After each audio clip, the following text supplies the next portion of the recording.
እሺ በጣም አመሰግናለሁ አቡዬ ስለፈቀድሽልኝ እና እድሉን ስለሰጠሽኝ።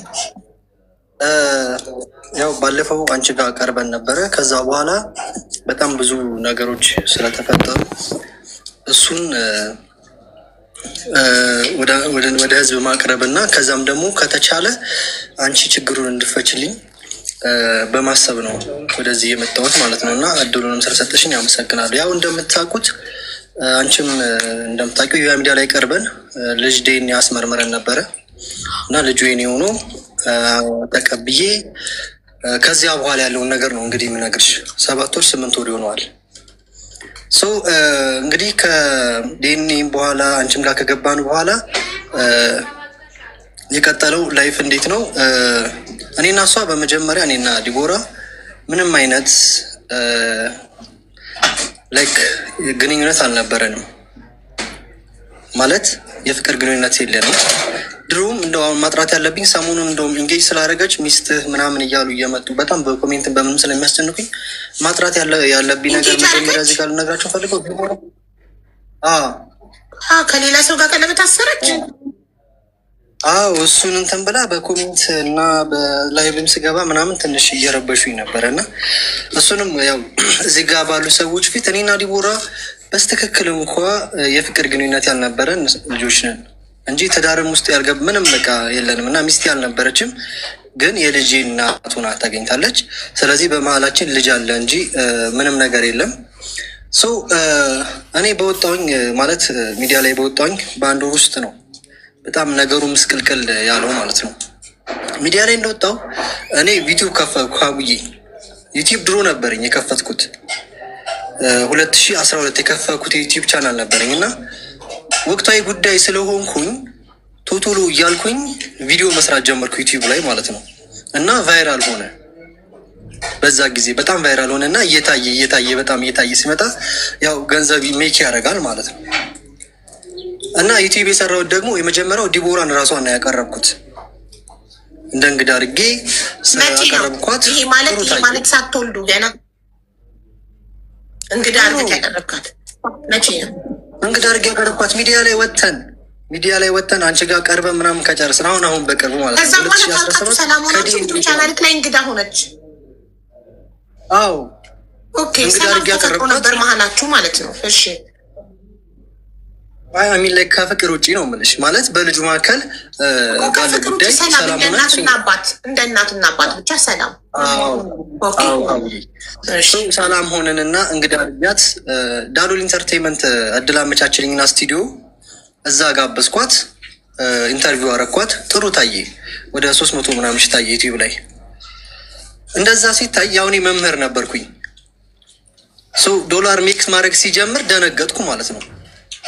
ኦኬ ለካ እንደዚህ ገንዘብ መስራት ይቻላል። ስለዚህ ሙቭ ኦን ማድረግ ይችላል መምህርነቴን ብዬ ከውጭ አንድ ሴት በቃ ችግር የለውም እንደዚህ ገንዘብ የሚሰራ ከሆነ የትምህርት ቤቱን ለትንሽ ጊዜ ያግዛለሁ እንዳትጨናነቅ የቤት ኪራይ፣ ስለዚህ ውጣና ስላለችኝ እሺ ብዬ ሙቭ አደረኩኝ።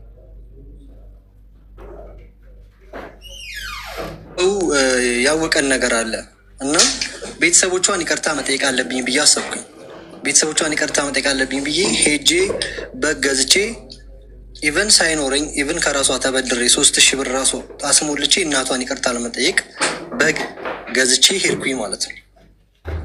እናቷን ይቅርታ ለመጠየቅ ለምን አሁን እኔ በሰዓቱ ያለፈው ጥፋቴ ነው ሀቡ አይደለ? ያለፈውን መመለስ አልችልም፣ ወደኋላ እጄ መመለስ አልችልም። ወደፊት ያለውን ግን ማስተካከልና ማረም ብችል ብዬ ያሳደገችልን የልጃችንን አሳድጋለች እናቷ ብዙ ለፍታለች። ስለዚህ ይቅርታ ለማለት ብዬ 3000 ብር ከሷ ተበድሬ የሞልቼ በገዝቼ ሄድኩኝ። ይቅርታ ጠየቅኩኝ። ሰላም ሆነ። ቤተሰብ ጋር ይቅርታ ታረኩኝ። ልጁንም ማየት ጀመርኩ። በደንብ ይሰጡኛል። ይዤው ዞራለሁ። በደንብ ተግባባን። በቃ ብታምኝም ባታምኝም በቃ በወራቶች ውስጥ ሲጀመር ልጁ አባቴን አፈቀ ስለሆነ በጣም ቶሎ ነው የተግባባው። እኔም በደንብ አቀረብኩት። እኔ ከዛ በፊት ምንም አይነት ኢንካም ከመምህርነቶች ኢንካም የለኝም። ዩቲዩብ ላይ ምን አልኳት መሰለሽ አቡ፣ እኔ እንድትቀየር እፈልጋለሁ፣ እንድትሰራ እፈልጋለሁ፣ እንድትለውጥ እፈልጋለሁ እና ዩቲዩቡን አሳየዋት። ዶላር ምን ያህል ዶላር እንደቆጠረ ይኸው እንደምታየው ነው። ዩቲዩብ ላይ ይህን ያህል ዶላር ቆጥሯል። ስለዚህ አንቺ ሌላ ነገር ተቀጥረሽ ከምትሰሪ በ5,000 ብር ከምትቀጠሪ ለምን ዩቲዩብ አትጀምሪም ብዬ በጣም ጨቀጭቃት ነበረ። ከዛን ዩቲዩብ ላይ እንድሰራ ሳበረታታት አብረን እንድሰራም ኦንስትሪ ፈልጌ ነግራታለሁ። ቢካዝ አብረን ስንሰራ አሪፍ ይታያል፣ ገንዘብ ሜክ እናደርጋለን፣ ራስሽን ትለሽ ትኖሪያለሽ፣ ለልጃችን እንተርፋለን፣ ብዙ ነገር ለውጥ ይኖረዋል። አንቺ ሄደሽ ከኮዬ ፈጬ ቦሌ ታክሲ ዛዳ በወር 5,000 ብር ተቀጥራ ትሰራለች። እንዴት ነው እስኪ አስቢው። በ2 ቀን ውስጥ ይሄንን ብር ተሰርቷል። አይሚን በ2 ቀን ቪው ወደ $300 ሲቆጥር ነው ደንግጬ ስራ ያቆምኩት እኔ። እሷንም አሳየዋል ለማሳየት ብዬ ዜን። ከዛ በኋላ ከልጁ ጋር ስንወጣ ሞል ስወስደው ምናምን ቪዲዮ መስራት ጀመርኩ ማለት ነው። እነሱም ቪዲዮዎች 170,000 150,000 ምናምን እየታዩ በጥሩ ሁኔታ እየሄዱ ነበረ። ከዛን መሀል ላይ እንግዲህ በምን እንደሆነ አላውቅም፣ እሷ ቅሬታ ገባት ማለት ነው። ቅሬታዋ ምን እንደሆነ አላውቅም። እዚህ ጋ ያዥልኝ። ቅሬታ ሲገባት ምን ማድረግ ጀመረች? እኔን ማጥቃት ጀመረች። እኔን ማጥቃት ሚዲያ ላይ ወጣ ለመጀመሪያ ጊዜ። አሁን ያዥልኝ ሚዲያ ላይ ወጣ ከዛሬ 7 ወር ውስጥ ወጣ። እኔ ስለ ዲቦራ ወጥቼም በቲክቶክም በዩቲዩብም መጥፎ ነገር ከአንደበቴ ወጥቶ አያውቅም ስለ ዲቦራ።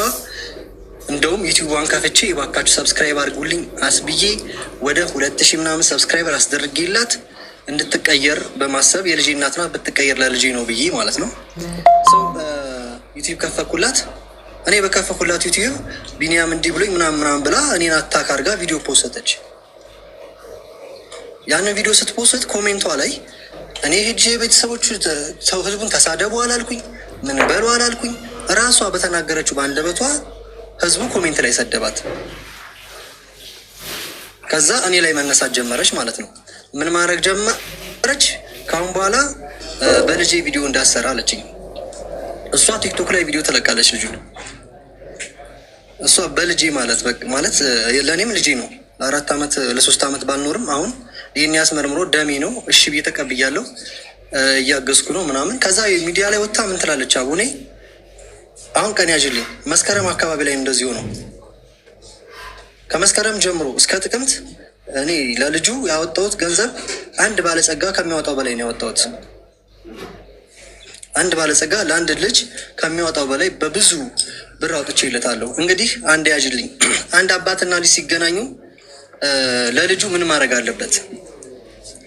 እኔ ለአንድ ማለት ላይክ መጀመሪያ ለተዋወቀው ልጁ ምን እንዳደረኩ እነግርሻለሁ። ትጽፊውና ከዛ በኋላ አልረዳም ያስብላሉ ከተባለ ትይዥልኛለሽ። የትምህርት ቤት ከመቼ ከተገናኛችሁ ጀምሮ አንተ ዲኤንኤ አስመርምረህ ከተገናኘን ጀምረን ልጅ ቆይ ዲኤንኤ አስመርምረህ ልጅ ካተናገርክበት ጊዜ ጀምሮ ማለት ከመቼ ነው? ከስንት ወር? ያ ማለት መስከረም ጀምሮ ከመስከረም ጀምሮ ምን ያደረክ ለልጅ?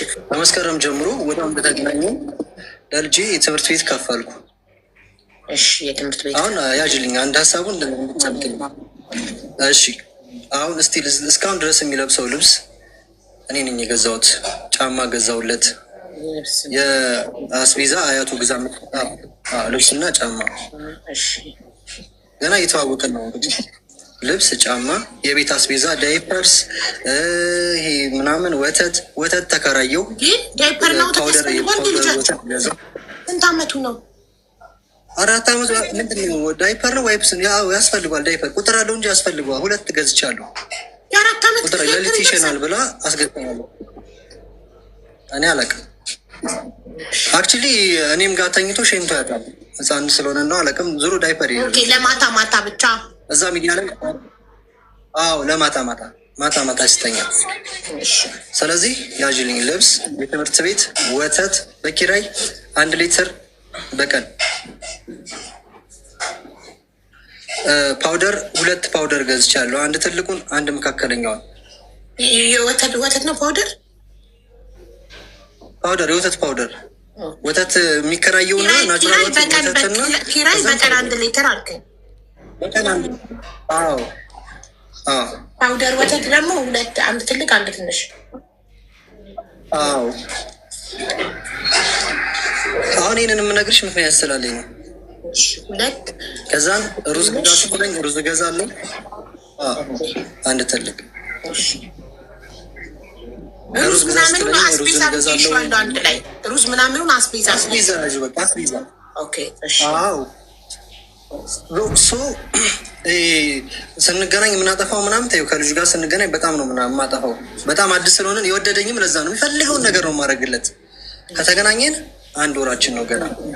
ይህን ሁሉ እያደረኩኝ ትምህርት ቤት እየከፈልኩኝ ለምን እንደው አላውቅም። አያቱቱ ጋር ተነጋግረን ነበር። ማዘር እኔ ያደግኩት ያለ አባት ነው። እናቴ ስታሳድገኝ ብዙ ላይፍ አይቻለሁ። ፍርድ ቤት ክስ ምናምን እንዳትሄዱ፣ የምትፈልጉት ነገር ካለ ጠይቁኝ። ሌላ ደግሞ እንዳትረሽ የምፈልገው 4000 ብር በወር እሰጣለሁ ብዬ ቃል ገብቻለሁ። ሰጥቻለሁም ጀምሬያለሁ። ያኔ ስራ ስለነበረ ነው እንደዚህ ያደረኩት። 4000 ብር በወር እሰጣለሁ። ይህን ሁሉ ነው የማደርገው። ይህን መምህርነትህን ለቀህ ዩቱበር ከሆንክ በኋላ ነው? መምህርነትህን ትተህ ዩቱበር ከሆንክ በኋላ? አዎ ዩቲዩበር ሆንኩ። በ1 ወር ውስጥ ነው በቃ የሁሉ ነገር። ዩቲዩብም በሚገርም በ1 ወር ከፈለኝ። በቃ 2012 የከፈትኩት ወደ ወሰራበት ከፈለኝ ገንዘቡ እና ገንዘቡ ምሳሌ ሰው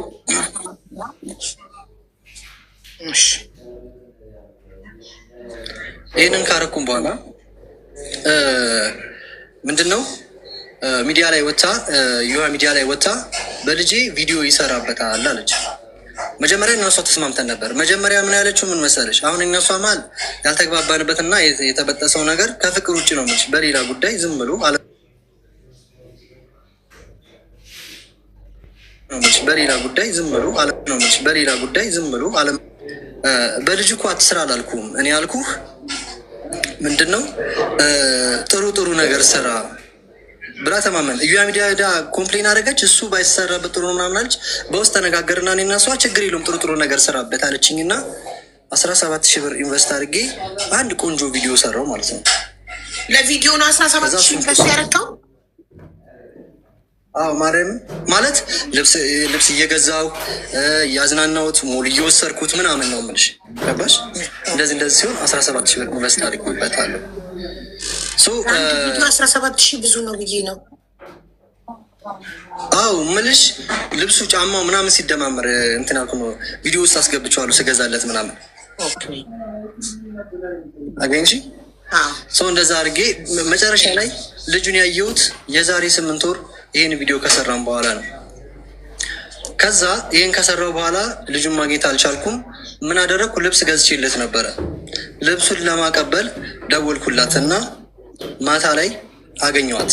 አያቱም ማለት ነው። እሷን አላገኛትም። ዲቦራ ጋና እኔ ለምንድን ነው ልጁን ማግኘት አልችለኝ ነዋ። ስልክ አያነሱም። ለምን በሰላም እያየት ነበር? ቆይ ከመስከረም ጀምሮ ዲኤንኤ አስመርምረህ አባትነትህ ከተረጋገጠ በኋላ የትምህርት ቤት እየከፈልክ የወተት ኪራይ እየከፈልክ አስቤዛ እያደረግክ ልብስ ጫማ እየገዛህ በሰላም እንዲሁም እናትየው ጋር በግ ገዝተህ ይዘህ ሄደህ ከእሷ 3000 ብር ተበድረህ ጨምረህ በግ ገዝተህ ሄደህ ይቅርታ ጠይቀህ ከቤተሰቦቿ ጋር ሰላም ሆነህ ልጅህን እያየህ ነበር። ምን ተፈጥሮ ነው ስልክ ማንሳት ያቆሙ? ለምን ከመሬት ተነስቶ በምን ምክንያት? እኔና ዲቦራ ዝም ብላ አልተስማማንም። ሰው ስላልተስማማን በቪዲዮ ምክንያት ያደረጉት ምን አውቃለሁ። በቃ ከመሬት ተነስታ ልጄን ቪዲዮ አትስራበት ምናምን አለች። ምን አለች መሰለሽ? ያስፈራረኛል፣ የሰራችው ቪዲዮ ላይ ያስፈራረኛል፣ እገልሻለሁ ብሎኛል፣ ቤተሰቦችን እገላለሁ ብሏል ምናምን እያለች ብላ ቪዲዮ ሰርታለች። ከዛ በኋላ ነው ነገሩ የተበላሸው ማለት ነው። እኔ እና እሷ ዜን እንደዛ ሲሆን ሄድኩኝ። ማታ ሰዓት ከምሽቱ 1 ሰዓት አካባቢ ነው። ቀን ደውዬላቸው 11 ሰዓት የለውም ብላኝ ሄድኩና ልብሱን ሰጥቼ መጣሁኝ። ካለሽ እዚህ ውስጥ አበባ ላኪ ማሬ። እሺ ከልጁ ጋር ተገናኘን። ከዛ በኋላ ስልክ አያነሱም። መቼ ደወለችልኝ? የመጥሪያ ካርድ ልሰጠኝ ህዳር 8 ቀን ደወለችልኝ። ያዥ ወሩ ጥቅምት ህዳር 8 ቀን የፍርድ ቤት መጥሪያ ተሰጠኝ። ምን ተብሎ? ልጁን አያግዝም፣ ልጁን አልረዳም እና ምን ተብሎ 15000 ብር በወር ተቆራጭ ያርግልኝ፣ እስካሁን ልጁን እያገዛ አይደለም ብላ መጥሪያ ሰጠች። መጀመሪያ የተስማማችሁት በ4000 እኔ ለማዘር ነገርኳት። የምችለውን ነው 4000 ብር እችላለሁ፣ አግዘዋለሁ። ከዛ ደግሞ በሚያስፈልገው ለማዘር ነገርኳት። እዛ ሰዓት ደግሞ አወዝ ላይ ገንዘብ ሜክ ያደረኩ ነበረ። ዩቲዩብ እንደሚሰራ ሪኮግናይዝ አድርጌያለሁኝ። ለልጅ ያላንስም ማድረግ ያለብኝ ያደርጋለሁ። ቃስ ያልከው የምንጨምረው ነገር ይጨምራል። ማዘር ብቻ አንቺ ይሄ ፍርድ ቤት ገለመሌ ምናምን አትበይ፣ ከዛ ውጭ ችግር የለብኝም ብዬ ከእናቷ ጋር ተስማምተን ነበረ። ድንገት ከየት መጥቶ እንደሆነ አላውቅም መጥሪያ ደረሰኝ። ተናግሬያለሁ። ያዥኝ፣ በደንብ ያዥኝ። ህዳር 8 ቀን ጥሪ ወረቀት ደረሰ። ህዳር 15,000 ብር። ህዳር 8 ነው። አይ ህዳር 8 ነው።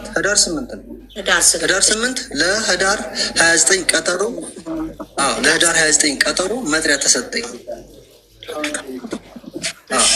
መጥሪያ ተሰጠኝ። በጣም ገረመኝ። መጥሪያውንም ስትሰጠኝ ና ልጅ ላሳይ ብላ አያቷ ናት የሰጠችኝ። እሷ አልሰጠችኝም። አያቱ ናት፣ የናቴ አያት ናት የሰጠችኝ። እኔ በሰላም ና ልጅ ላሳይ ብለኝ ሲሄድ መጥሪያ ሰጠችኝ። መጥሪያ ስትሰጠኝ ናቲ በጣም ይወደኛል። ማመን ካልተቻለ አሁንም አጠገቢ ሆኖ ምን እንደሚሆን ማየት ይቻላል። ልጅ ዝም ብሎ ሰውን አይወድም። ከመሬት ተነስቶ አዲስ የሚያውቀውን ሰው እንደው ሁላ ማለት ነው። በጣም ነው የሚወደኝ። እዚህ አደባባይ ላይ ሆና መጥሪያ ሰጠችኝ። ልጁ እኔ ላይ ተጠመጠመ። አለቀኛለ ማለት አብረን ነው አልፈለግን። አያቱ ደግሞ ስለተናደደች አይሆንም ብላ በል ስትቀማው ስትመነጫጨቅ ምናምን እዛ ጋር እኔና እሷ ተቀያየምን ማለት ነው። አያቱ ጋር ለምን ህዝብ ተሰበሰበ። እሪ ይላል ልጁ። እመቤቴን ነው የምልሽ፣ አንገቴን አንቁ ጥምጥም ብሎ እሪ ይላል። ማዘር ቃስ ብለን እናነጋገውና አንቺ እኮ ደርሰሽ ብትመጪ እኔ ጋቢው ምን ችግር አለ ወይ ደግሞ አብረን ቃስ አድርገን ውሰዱ። ኖ በቃ ሰከረች፣ ተቆጣች። እንደዛ ስትሆን ስትናደድ በጣም ብዙ ሰው ሲሰበሰብ እኔን አናደደችኝ እና እኔ ተናገርኳት ማለት ነው። ምንም ማላሸው ነገር ምንድን ነው ያምሻል እንዳልኳት፣ ቢካዝ መምህር ናት፣ ትልቅ ሰው ናት፣ ታውቃለች ልጅ እንዴት አድርጋ ሀምብል እንዲሆን ማድረግ እንዴት እንትን ማለት ነው። ያንን ማድረግ እየቻለች በጣም ብዙ ሰው ሲሰበሰብ እናንተን ሲል እኔ በጣም ተናድጄ ተናገርኳት። እሱም ስናገራት እየጎተተች ወሰደችው፣ ጠፋ፣ በዛው ቀረ። ከዛ ወደ ፍርድ ቤት ሄደ ነገሩ።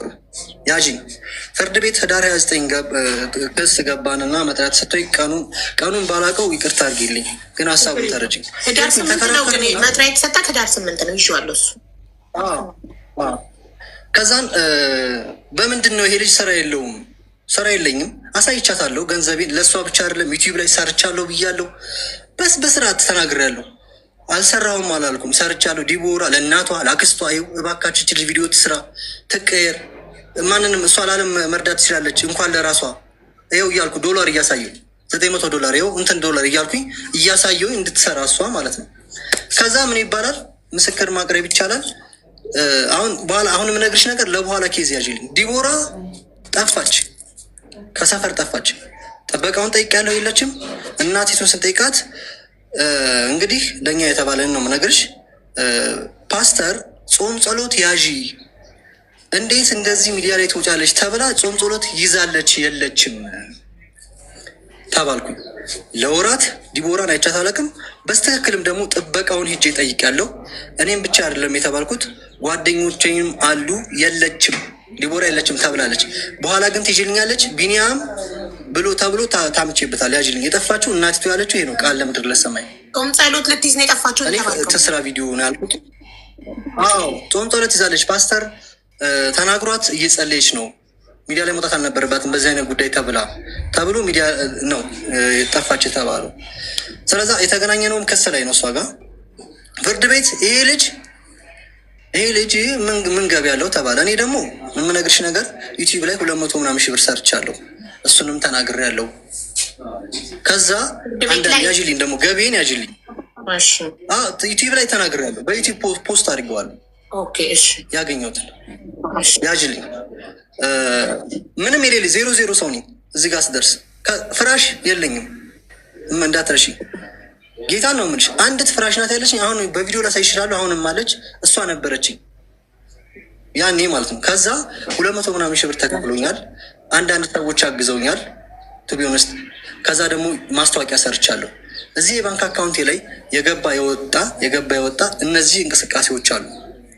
ባንክ ስቴትመንት ላይ ፍርድ ቤት ሲወስንብኝ ማለት ልነግርሽ ነው። አንደኛ 200 ሺህ ብር ሰዎች ያገዙኝ። ከዛ ደግሞ ማስታወቂያ ሰራኋቸው። 1-4 ማስታወቂያዎች ምናምን ሰርቻለሁ። ከዛ ይሄ ባንክ ስቴትመንት ይጠናለት ሲባል እኔ ወንድምሽ የማውቀው ነገር የለም ፍርድ ቤት እጅ አላውቅም የመጀመሪያ ነው ሲባል እሺ ይጠናላት። ቢካዝ ብር የለኝም። ብሩ መጣ፣ ማድረግ ያለብኝ አደረግኩኝ። ለልጄ ላረግ እንደነገርኩሽ ከለከሉኝ። ልጁን ስልክ ያነሱ ምናምን ማድረግ የምፈልገውን ነገር ከልክሎኛል። ያረኩት እንዳለው ነው። አሁን ኤክስትራውን ነው የምነግርሽ። ተጨማሪ ላረግ የነበረው ስልክ አይነሳለኝም፣ ተከልክያለሁ። ልጄን ተከልክያለሁ። ማየት አልቻልኩም፣ አልተነሳልክም። ስለዚህ ተጨማሪ ነገር ማድረግ አልቻልኩም። አይነሳም ማድረግ አልቻልኩም። በእናቱም እደውላለሁ። ድቦራ ብሌት ሲጀመር በሌላ ስልክ ከደወልኩኝ ቢኒያም ሆን ማነው ስም ቢኒያም ሰሆን ይዘጋል ስልኩ። ይህ ራሷና ራሷ በኔ ላይ ያላት ቁስል ወይ ደግሞ በቀል ሊሆን ይችላል ያዥላት፣ ግን ስልክ አይነሳልኝም። ከጓደኞች ጋር ተነጋግረን ምን ልንገዛ ናትዬ ሳይክል ግዛልኝ ብሎኝ ሳይክል ልገዛ የሚያስፈልገውን ለእናቷ ምጣድ የለኝም ግዛልኝ ብላይ ለእናቷ ምጣድ ልገዛ እግዚአብሔር ምስክሬ ነው። አቡዬ አንገቴን ልቀላልሽ ብዙ ነገር ያሰብ ነው ማለት ነው እንጂ ሌላ ነገር አለ። ዲቦራ ማድረግ ያለብኝ ብክ ከዛ ጋር የሰራ ነው። ስልክ አይነሳልኝ እየለመንኩ እንትን አልልም። ስልክ ሳይነሳ ሲቀር እኔ ገንዘቤን ምንም አላረኩም። ለራሴ አንድ ጫማ አልገዛውም። ለዩቲዩብ የሚያስፈልጉኝ እቃዎችና ቤት ተከራይቼ ነበረ። ቤቴን አሟለውኝ። ይሄ ሁሉ ነገር ሲሆን እስካሁንም ስልክ አይነሳልኝም። ከዛ ጥሪ ደረሰኝ። ፍርድ ቤቱ የወሰነብኝ አንደኛ ያዘሽልኛል 4 ነጥብ አንስቼልሻለሁ። ዩቲዩብ የከፈለኝ የእርዳታው 1-4 ሰዎች ምናምን አግዞኛል። ቢኒያም አይዞክ በርታ።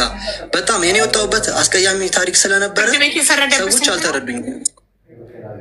10 ሺህ ብር ልነግርሽ ነው። 10 ሺህ ብር በወር ክፈል ለልጁ። ፍርድ ቤቱ ሲወስን አንድ ያዥኝ። እኔ ሀቡ እንደዚህ አይነት ገንዘብ መጣልኝ፣ ኢንቨስት አደረኩት። እኔ 0-0 ሆንኩኝ። 0-0 ገንዘብ የሚባል የለኝም። ዩቲዩብም እየቀዘቀዘ መጣ። ኢቨን ፍርድ ቤት ሲሄድ ጓደኞቼ ብር እየፈለግኩ የተመዘገበው ምንድን ነው? 10 ሺህ ብር የሚፈርደው እኮ አኮርዲንግ ቱ ዩር ገቢ ነው። ስለዚህ ፍርድ ቤቱ ጋር ባንክ ስቴትመንት ገቢ ተብሎ የተመዘገበው ምንድን ነው? ባንክ ስቴትመንት ነው የታየው። ባንክ ስቴትመንት። ስለዚህ ባንክ ስቴትመንት ብቻ ለፍርድ ቤት ሲቀርብ ባንክ ስቴትመንት ነበረው። ብር የለውም፣ ግን የወጣ የገባው እንቅስቃሴ ስላለው ኢንቶታል የወጣ የገባው 400 ሺህ 500 ሺህ ሆነ። አዎ ከዛ በላይ ነው ልነግርሽ ነው። ከዛ ፍርድ ቤት ሲሄድ ልንገርሽ ከጓደኞቼ እየፈለጥኩ ነው የሚሄደው። መቤቴን ነው የምልሽ። ከጓደኞቼ ከዚህ ከቆየ ፈጬ ፍርድ ቤት ልደታ ለመሄድ አቅም አንሶኝ አንድ የምትችልኝ ነገር ይህ ኮፒ ማድረጊያ ምናምን አንድ ኮፒ ስታጸፊ 3000 ብር ነው። በጣም አዛገኝ፣ በጣም ተጨናነኩኝ። ከዛ ፍርድ ቤት ለውሳኔ ሲጠራን የባንክ ስቴትመንት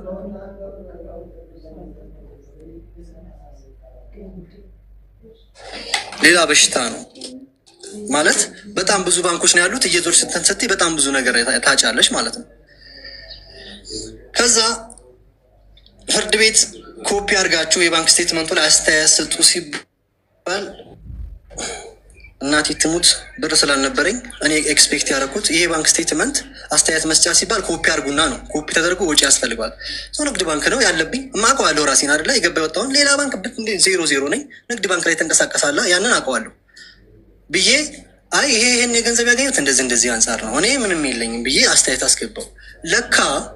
ለካ ባንኩ በስህተት የኔን ግማሽ እንቅስቃሴ 400 ምናምን ሺህ እንቅስቃሴ ያለው የገባ የወጣ እንቅስቃሴ ያለው ቢኒያም በሙሉ ምናምን በሚል ስም አብሮ አታች ተደርጎ ገብቷል። እሱን ያየሁት ይግባኝ ልጠይቅ ስሄድ ነው። አገኝሽ አሁን ጨምሪበት ይሄንን የኔ ያልሆነ ተጨምሮ ማለት ነው። የ10 ሺህ ብር ተወሰነ። ያንተ ያልሆነ ስቴትመንት እንዴት ፍርድ ቤት ይገባል? ያንተ ያልሆነ አዎ ገባ። በይግባኝ ላይ እነግርሻለሁ። ተስተካክሏል። ይግባኝ ላይ ንግድ ባንኩ ነው የተሳሳተው፣ ባንኩ ነው የተሳሳተው። ያልሆነ የባንክ ስቴትመንት የተሳሳተው ባንክ ቤቱ ነው። እሺ እሱ በዛ ሲወሰን 10 ሺህ ብር ክፈል ተባልኩኝ። ያንን ሳወጣ እኔ ሳየው የኔ ያልሆነ ስም ሳይ ይግባኝ ጠየቅኩኝ። ይግባኙ ላይ አሁን ምን መሰለሽ እስካሁንም ስልከ ያም እየሆነ እየተካሰስንም ተይ ዲቦ ተይ ለልጁ የሚጠቅመው እኔ እናንቺ አብረን አንሆንም እህሏ የለንም አይደለ? ግን ልጁ ምን ያስፈልገዋል? ዘመድ ያስፈልገዋል፣ ወገን ያስፈልገዋል፣ አባት ያስፈልገዋል። ተይ እለምናት አለው አስለምናት አለው። በጓደኞቼ በጣም አስጨቅጭቂያት አለው። ያላስደረግኳት ነገር የለም። አትፈልግም። እሺ በፍርድ ቤት ነው ፍርድ ቤት ያለው ነው የሚሆነው አለች። እሺ ብዬ ተስማማው። ፍርድ ቤት ወሰነብኝ። ፍርድ ቤቱ ሲወስን አርብ ሊወስን እሷና ልዕልቲን ታውቂያታለሽ? ልዕልቲ ዩኒ ማኛ ጋር እንቁርቲ የምትባለው በእንቁርቲ ነው የሚላት። ዩኒ ማኛ አሜሪካን ሀገር የምትኖር ልጅ ናት። እሷን ልጅ ምን አደረገች? እኔ ከፍርድ ቤት እየወጣሁ ውሳኔውን ይዤ እየወጣሁኝ ቪዲዮ ተለቆ አየሁኝ። ቪዲዮ ተለቋል። ምን የሚል ቪዲዮ? ቢኒያም ዲቦራን ስራ ማስታወቂያ አግኝቼላት፣ ህይወቷን የሚቀይር ማስታወቂያ አግኝቼላት ያዥልኝ። እሱ እያሳደዳት እገልሻለሁ እያለ እያሳደዳት ፈርታ ጠፍታ ሳሰራ ይኸው ህይወቷ ተመሰቃቅሎ ቀረ። ያዥ አንድ ብላ ቪዲዮ ጻፈች፣ ሰራች። ከዛስ ቪዲዮ ላይ ልንገርሽ። አሁንም ደግሞ የምነግርሽ ነገር ሀሳብ አለው እና ከሰነው ተከሶ ፍርድ ቤቱ ውሳኔውን አርብ እየጠበቅን ነው አሳውቃቸዋለሁ ብላ ቪዲዮ ሰራች። ማን ነግሯት ነው የሰራችው? አርብ ውሳኔ እንደሚወጣ ማን የነገራት? ዲቦራ እና እሷ ያወራሉ። ይህንን ራሷ ማምናለች። ካላመነች ማንም ጠንቋይ ሊነግራት አይችልም። የኛ ውሳኔ አርብ እንደሚወጣ አረኳትም ከተባለ እኔ መጥቼ ካልነገርኩሽ ለአንቺ አንቺ ወጥተሽ ቪዲዮ ልትሰሪብኛችም። ገባሽ? ስለዚህ ከእንቁርቲ ጋር ይነጋገራሉ። እኔ ዩቲቪን ከፍቼ አዎ ከሰውኛል ያጅልኝ። ማን የከሰሰኝ? ከሰነዋል ብሎ የሰሩት መጀመሪያ እነሱ ናቸው። ሪያክት አድርጌ ነው የሰራሁት። ሪያክሽን የእነሱን ቪዲዮ አሰምቼ አዎ ከሰውኛል፣ ይህን ያህል ብር ወስኖብኛል፣ ፍርድ ቤት ይግባኝ እጠይቃለሁ። ዲቦራ ግን ልጁን እንዳላገኘው እንደዚህ እያደረገች ምናምን ብዬ አንድ ልጅ ነበረች ደግሞ የሆነች አስረዳኋት ልጅ። እሷም በቃ በዛ ሰዓት ክስ ምናምን ስታበዛብኝ በጣም ተናድጄ ያቺ እንደዛ አታረግም እና ዲቦራና እንቁርቲ ናቸው ያደረጉት። ምክንያቱም አልገባሁም ካለች ትናገር። እዛች ልጅ ጋር ሆነው ስለ ሁለቱ እያወሩ ነበረ። ሪከርድ ተራከልኝ። እንዴት የልጅ እናት እንደዛ ታደርገኛለች ብዬ ሚዲያ ላይ አጠቃላይ ስለከሰሰችኝ ስላላረኳት ነገር ስለተባልኩት ሚዲያ ላይ መልስ ሰጠው። ያጅልኝ ይህን ቪዲዮ በመስራቴ 100,000 ብር ካሳይ ተብዬ ተከስሻለሁ። ፍርድ ቤት ድረስ አሳስላኛለች። በዚህ ያጅልኝ ራሷ በከሰሰችኝ ራሷ በእንትን ባለች መልስ በሰጠው መልስን የሰጠሁት መልስ ስሰጥ የተናገርኩት ንግግር አለ። አሁንም ልብ ካላት ያ ነገር ውሸት ነው ካለች መጽሐፍ ቅዱስ ዛ ምላ ትናገር። ከሳይ ነበር። እሺ ያንን ነገር እንለፈው። አንዴ ምናለ እንቁርት ሰራች ቪዲዮ። ከዛስ ፍትሐ ብሔር ህግ ሄደችና ቪዲዮ ማስመስከሪያ የራሷን ትታ የኔን ቪዲዮ እንደዚህ ብሎኛል ብላ አስገብታ 3 ቀን ታሰርያለሁ። 3 ቀን የታሰርኩት ኦሮሚያ ክልል ውስጥ ነው። ኦሮሚያ ክልል ውስጥ ደግሞ እኔ ኦሮምኛ አልችልም። ምንም ነገር ማውቀው የለኝም ስለ ኦሮምኛ። የከሰሰችኝ ያስገባችኝ እዛ ነው። በሚዲያ ስለሚያውቁኝ ማለት ስለ እነሷ ስለሚያውቁ ብዙ እንትን አላሉኝም። ግን በምን ልግባባ? ይሄ ምንድነው ጠበቃ ነው ማን ነው የሚባለው? ዋስ አምጣ ሲባል የአዲስ አበባ መታወቂያ አይቻልም። እኔ ደግሞ አዲስ አበባ ሰው ነው ያለኝ። እንደዛ ነው ታሰርኩኝ። ተለምና በዋስ እንዲፈታ ዋስ የሆነች ደግሞ ሚዲያ ላይ የምታገኝ አንድ ጄኔራል ናት፣ የፖሊስ ጄኔራል። እንደ ቢኒ ምን ሆነ ነው እንደዚህ ሁኝ እኮ ነው እናቴ ምናምን እኔ እያለሁ ማለት አስፈታችኝ። ወጣው። እሺ ዲቦራ ኧረ ተይ ይሄ ነገር ይቅርብን፣ በእኔና በአንቺ መካከል ልጅ አለ፣ ተይ ግድ የለሽም ይቅር፣ መካሰሱም ይቅር፣ እዛ መግባቱ ይቅር፣ ልጁን እናሳድገው ባለን በአቅማችን። ልጁ መዝናናት ቢፈልግ እኔ እና እሱ አብረን ሆነን ይዘነው ወክ ብንወጣ ደስ ይለዋል። ህይወቷ ናት። እኔ በሌላ ነገር ላይ አልችልም፣ እሷም ልታየኝ አትችልም። እኔ እና እሷ የ15 ቀን ታሪክ ነበረን 2014። አሁን 2018 ነው። ተረሳስተናል። በእሷ ህይወት በጣም ብዙ ሰው ገብቷል። እኔ አላቅም ማለት ላይ ህይወት ነበራት የራሷ። በእኔ ህይወት ደግሞ ህይወት ነበረኝ። አሁንም ህይወት አለኝ። ያንን እንታወቃለን። እኔ እና እሷ እንታወቃለን። ሚዲያ ላይ የሚወራው ሳይሆን ገባሽ? ታይ ግድ የለሽም። ለልጁ አባትና እናት ነው። እህትና ወንድም ሆነን እንደ ነጮቹ በቃ ለልጃቸው ስሜት ይጨንቃሉ። አሁን እኛ ጋር ያለው ችግር ምንድን ነው? የሀበሻ ሴት የምትጨነቀው ለራሷ ስሜትና ያንን ሰው ማጥቃት ነው። ልጅ አባት ያስፈልገዋል ነው አትልም። በቃ እንደዛ ነው የምታጠቀኝ። ነገርኳት፣ እኔ ጓደኛን አስመከርኳት። ከዛ ምን አልኩኝ? ወጣሁ። ከዛ ከእስር ቤት ወጥቼ በሽማግሌ ይሁን ተባለና ሽማግሌ ሰብስቤ ልሄድ ስል ከሽማግሌዎች ጋር 100,000 ብር ይዞ ይምጣ፣ ካልሆነ አጠገቤ እንዳይደርሳለች። ለምን 100,000 ብር? ከየት አምጥቼ 100,000 ብር? ለፍርድ ቤት እየለመንኩኝ እየተቀደልኩ። እግዚአብሔር ምስክሬ ነው ሀውዬ፣ እናቴ ትሙትን ነው የምልሽ። አንድ ነገር ከዋሾች እግዚአብሔር ይቅር አይበለኝ። ከዚህ ከወጣው ድፈት ልበልልሽ። እስካሁን ከማወራው አልዋሽም፣ ወደፊትም አልዋሽም። እየተበደልኩኝ ነው የሚሄደው። 200,000 ብር ሰርቻለሁ አልኩሽ አይደል? ያው እየነገርኩሽ ነው። ሰው አግዞኛል አልኩሽ አይደል? ግን እየተበደልኩ ብድር ጓደኛ እያልኩኝ እየተበደልኩ ነው እየሄድኩ ያለው። በዛ ሰዓት ምን ትላለች? 100,000 ብር ካሳ ይካሰኝ፣ ከፍርድ ከወላጅ ማን ነው ከሽማግሌ ጋር ይዞ ይምጣለች። እንደዛ ከሆነ የኔ እናት ይቅር፣ እኔ ብር የለኝም።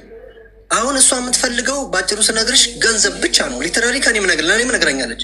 ያጅሊ ደግሞ አንተ አባቷ አይደለም ትለኛለች። እኔ ከአንተ የምፈልገው ብርና በቀል ነው ትለኛለች። ያጅሊ እንዳየውም አትፈልግም። ልጅ አጠገብም እንድደርስ አትፈልግም። አንተ ለአባትነት አትመጥንም ትለኛለች። ይህን ያጅሊ 100,000 ብር ልጨርስ አልተፈቀደልሽም። እኔ ልጨርስና ታወሪያለሽ።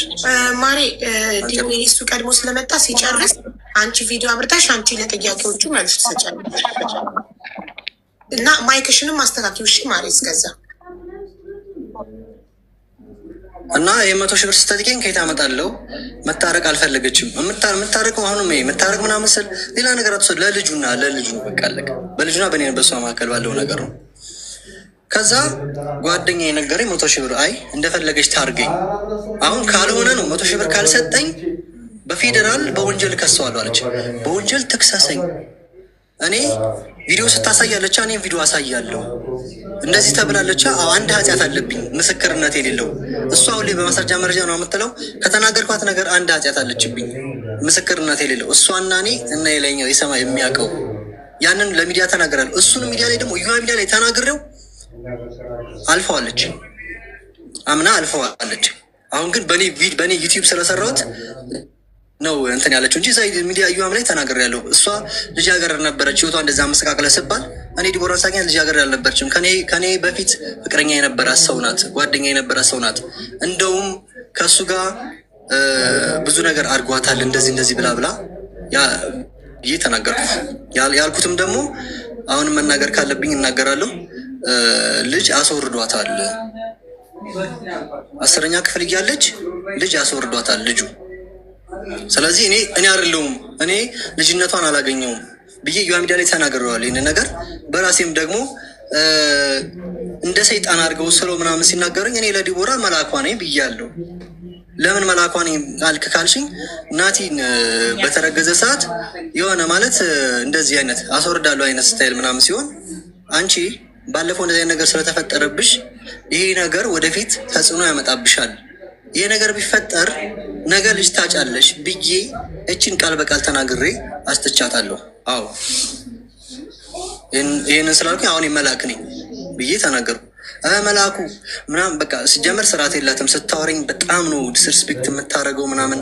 እኔ ለልጁ ብዬ በጣም እታገሳታለሁ። እሷ ግን አታክ የምታደርገው በሱ ስም እኔ ነው አታክ የምታደርገኝ።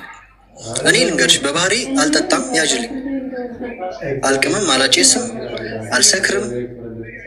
በቃ ዶኒሊቲንግ እኖራለሁ። ዝም ብዬ የምኖር ሰው ነኝ። ለልጅ መጥፎ የምባል ሰው አይደለሁ። እንኳን ለገዛ ደሜ ለመንገደኛ ሰው በጣም የማዝን ምራራ ሰው ነኝ። ለገዛ ደሜ አይደለም ለመንገደኛ የምጨነቅ ሰው ነኝ። ለአባትነት አይመጥንም። ልጄን ልታገኘው አችልም፣ አላምንም። ልጄን ደግሞ አንቆት ነበር አለች ስትከሰኝ። አንቆ ሊገለው ነበር። እንቁርቲ እንደዛ ብላ ነው ልጁን የሚገል ወንድ ብላ ነው የሰራችብኝ። እኔ ልጄን ለምንድን ነው የማንቀው? እንኳን ልጄን ወንድ ልጅ ተማትቼ አላውቅም። በዚህ እጄ አልተማታውም፣ ወንድ ልጅ ማለት ነው። እንቁርቲ ብላ ስትሰራ ሊገለው። አሁን እንግዲህ እኔና ናቲ፣ እኔ ወንድ ነኝ፣ ልጄም ወንድ ነው። ስለዛ ልጄ ጋር ስጫወት እንጫወታለን። እንደዚህ እናያያዛለን፣ እንደባደባለን፣ እንታገላለን ምናምናምና ሜቢ ሄዶ እንደዛ ብሏት ሊሆን ይችላል። እንደዛ ስትለኝ እኔ ስጠይቀኝ ዲቦራ ይሄ ልጅ ወንድ ነው፣ እኔ ጋ ሲውል እንደ ወንድ ነው የሚውለው፣ እንደባደባለን፣ እንጣላለን ማለት እንላፋለን፣ ይላፋኛል ብሎች ከሆነ እንደዛ ነው። እንዴት ነው አባ ልጅ እኔ ልጄን የምገለው? ምን አርጎኝ? ምን አስቀይሞኝ? ና ብዬ ልላመድ ብዬ ላሳድግ ብዬ ነው የመጣሁት። በመጀመሪያ እኮ ራሴ ነኝ እኮ ልጄን ላሳድግ ብዬ የመጣሁት እኔ ነኝ እንጂ ማንም ሰው አልጎተተኝም እኮ። ማንም ሰው መጥቶ እና እንደዚህ አድርግ አላለኝ። እንደ ማንኛውም ሰው ህይወቴን መኖር እችላለሁ፣ እንደ ማንኛውም ሰው። ከዛ እንደዛ ሆነ። 100,000 ብር ጠይቀችኝ፣ እኔ የለኝም አልኩኝ። አሁንም ቀጠለ። እኔ ይግባኝ ጠየቁ። ያዥልኝ ይግባኙን ለማጓተት እሷ እኔን ስትጠራኝ ወየ ዲቦራ እናንተን ውሰድ እሺ ብዬ ድት እኔ ተንኮል ውስጥ የለማ መጥሪያ ያሳጠኝ እሺ ብዬ ጥርት እያልኩኝ እንትን እያልኩኝ አንዴ ምን አስመጣችብኝ? አስገዳጅ። መቤቴ ምስክሬን ብር አልነበረኝም። አስገዳጅ ክፈል 10,000 ብሩን ክፈል ብላ አስገዳጅ ስታመጣብኝ አንድ ቴሌ የሚሰራ ሰው ከ11 ሰዓት እስከ እንደ 1:45 ድረስ አላወራንም፣ አልመከረንም። አደባባይ ላይ አግኝቶ እህቷም ነበረች። ተው ይብቃ፣ ግዴላችሁም ልጃችሁ በማለት በጣም መክሮን እሷ በቃ እንዲህ ናት የምታስበው ስለሷ ነው። እንዲህ አድርጎኛል ግግም በቃ ስለሷ ነው። እኛ የምናወራው ስለ ልጁ፣ እሷ የምታወራው ስለሌላ። እንዴት ሊሆን ይችላል? አልተግባባንም። ተቀብዬ መጥሪያን ሄድኩ። መጥሪያ ተሰጠኝ። ሄድኩኝ። ባንክ ቤት የሚሰራ ጓደኛ አለኝ። ሄድኩኝ። ካልከፈልክ ትታሰራለህ ተባልኩኝ። ብታሰር በጣም ብዙ ነገር አለ። አልሰራም። ብታሰርም ችግር የለብኝም ነበር። በእርግጥ ዩቲዩብን በጣም ስለቀዘቀዘ ያው ቲክቶክ ላይ ከማታ 2 ሰዓት እስከ ጠዋቱ 12 ሰዓት ድረስ ቁጭ ላለሁኝ ዝም ብዬ ተራ ጌመር ታውቂያለሽ። አንድ ሰውም እየገባ ምናምን አልተኛውም፣ እየሰራው ነው። ዩቲዩብም እየሞከርኩ ነበረ። ላይቭ ላይ ቁጭ ብዬ እታገላለሁ፣ እለፋለሁ። ለዛውም ድርቅ ባለ ሰው እንደው ጌም የጫዎች ድምቅ ያለ ቢሆን እኮ ችግር የለብሽም። እንዲ ከተራ ታች ጌመሮች ጋር እየተጫወቅኩ ማለት ነው። እንደዛ ሰራ ነበር። ከዛ አንድ ጓደኛዬ ልታሰር ስል ጓደኛዬ ተበድሬ ከፈልኩኝ። አስገዳጅ ብሩን ስትቀበል የምን ብትል ጥሩ ነው የተከበረው ፍርድ ቤት ይሄ ልጅ የጉብኝት እንትኑ ይታገድልኝ አለች። እዚህ ጋ ለፍርድ ቤት ወንጀለኛ ነው ብላ ነው ዳኛዋ ተቆጣቻት። ምን ማለት ነው ወንጀለኛ ማለት? አይ በወንጀል ከስሸዋል፣ ወንጀል ከሰሽው እንጂ እሱ ወንጀለኛ አይደለም ተብላ ተቆጣቻት። ይኸው ገንዘብ ነው ፈልገው ብለኛለች። ገንዘቡን ሳልሰጣት ገንዘብ ልጅ የሌው ስላት ማለት ብሩን ከሰጠኝ በኋላ ታይዋለህ ነው የምትለኝ። ብሩን ሰጠዋታ፣ ፍርድ ቤት አስገድለኝ፣ ብሩ ተበደሪ ሰጠዋ። ብሩን ከተበደሪ ከሰጠው በኋላ ወንጀለኛ ነው የልጅ ማየ ይታገድልኝ አለች። ፍርድ ቤት ከለከለ። ከዛም በኋላ ሲጀመር ስልክ አይነሳልኝም፣ ማንን ማድረግ አልችልም። ከዛ ውሳኔ የፍርድ ቤት ውሳኔ ተሰጠ። የይግባኝ ውሳኔ ደረሰ። ይግባኝ ውሳኔ ላይ አውቃ አራዘመችብኝ። እኔ መጥሪያ ሰጠኝ ሄዳለሁ፣ እሷስ በፖሊስ አሰጠኝ አስባለች። መጀመሪያ እሺ ወስዳለሁ፣ ቢኒ ችግር የለውም ወስዳለሁ፣ እንትን ነገ ወስዳለሁ፣ ከነገ ወዲያ ወስዳለሁ እያለች 2 ቀንና 3 ቀን ወሰደች። ከዛ በ3ኛው ቀን በፖሊስ አሰጠኛለች። ፖሊስ ደግሞ አልቀበለኝ አለ። ህግ ካልጻፈ አይቻልም አለኝ። ከዛ ፖሊስ አልቀበለኝ፣ እባክሽ እንደዚህ ነው ተቀበለችኝ። ፍርድ ቤት ቀጠሮ የውሳኔ ቀጠሮ ሊሰጠን ባለበት ሰዓት እሷ አዘግይቶን የሰጠኝ ብላ ሆን ብላ ማለት ነው አዘግይቶን የሰጠኝ ብላ ቀጠሮ አስቀየረችብኝ። ለምን? ሌላ ብር ታገኛለች። ወር ሲጨምር ወሩ እየጨመረለን ነው የሚሄደው። በዚህ ሁሉ መሀል በአጭር ሳደርግልሽ ፍርድ ቤቱ ይግባኝን ወሰነልኝ። ምን ብሎ ወሰነልኝ? አንደኛ የባንክ ስቴትመንት ነግሬሽ ነበረ። እሱ ከባንክ ስቴትመንቱ ሄዶ የንግድ ባንክ ይቅርታ ጠይቆ ደብዳቤ ልኮ የእሱ አይደለም ብሎ ፍርድ ቤቱ 5,000 ብር አደረገልኝ። 5,000 ብር አደረገልኝ። ከዛ አሁንም መጥሪያ መጣልኝ ማለት ነው። እኔ ፍርድ ቤት የምንከራት ሰው በ0 ብር ነው። ብር አልከፈለኝም ብላ አልከፈልኳትም። 10,000 ብር 25,000 ብር ይክፈለኝ፣ ያልከፈለኝ 25,000 ብር አለ አለች። አልከፈልኩም። ፍርድ ቤት ቀረብኩኝ። መጥሪያ ደረሰኝ። እሺ ምንድን ነው ተባልኩ። ክቡር ፍርድ ቤት ስራ የለኝም፣ እየሰራው አይደለም፣ ከየት አምጥቼ ልክፈል? ይሄ ነገር የተወሰነብኝ በሆነ በ1 ሳምንት የባንክ ስቴትመንት እና ገቢ ነው። አሁን ስራ የለኝም። አይ መክፈል አለብህ። 8 ቀን ተሰጠኝ። ከዛ በፊት ዳኛዋ ምን አለች መሰለሽ? ይሄ ልጅ ብር የለኝም እያለ ነው እና በየወሩ ይክፈልሽ ስትባል ኖ አይ አይቻልም ይክፈለኝ። ሰርቶ መክፈል አለበት ግዴታ እንዴ።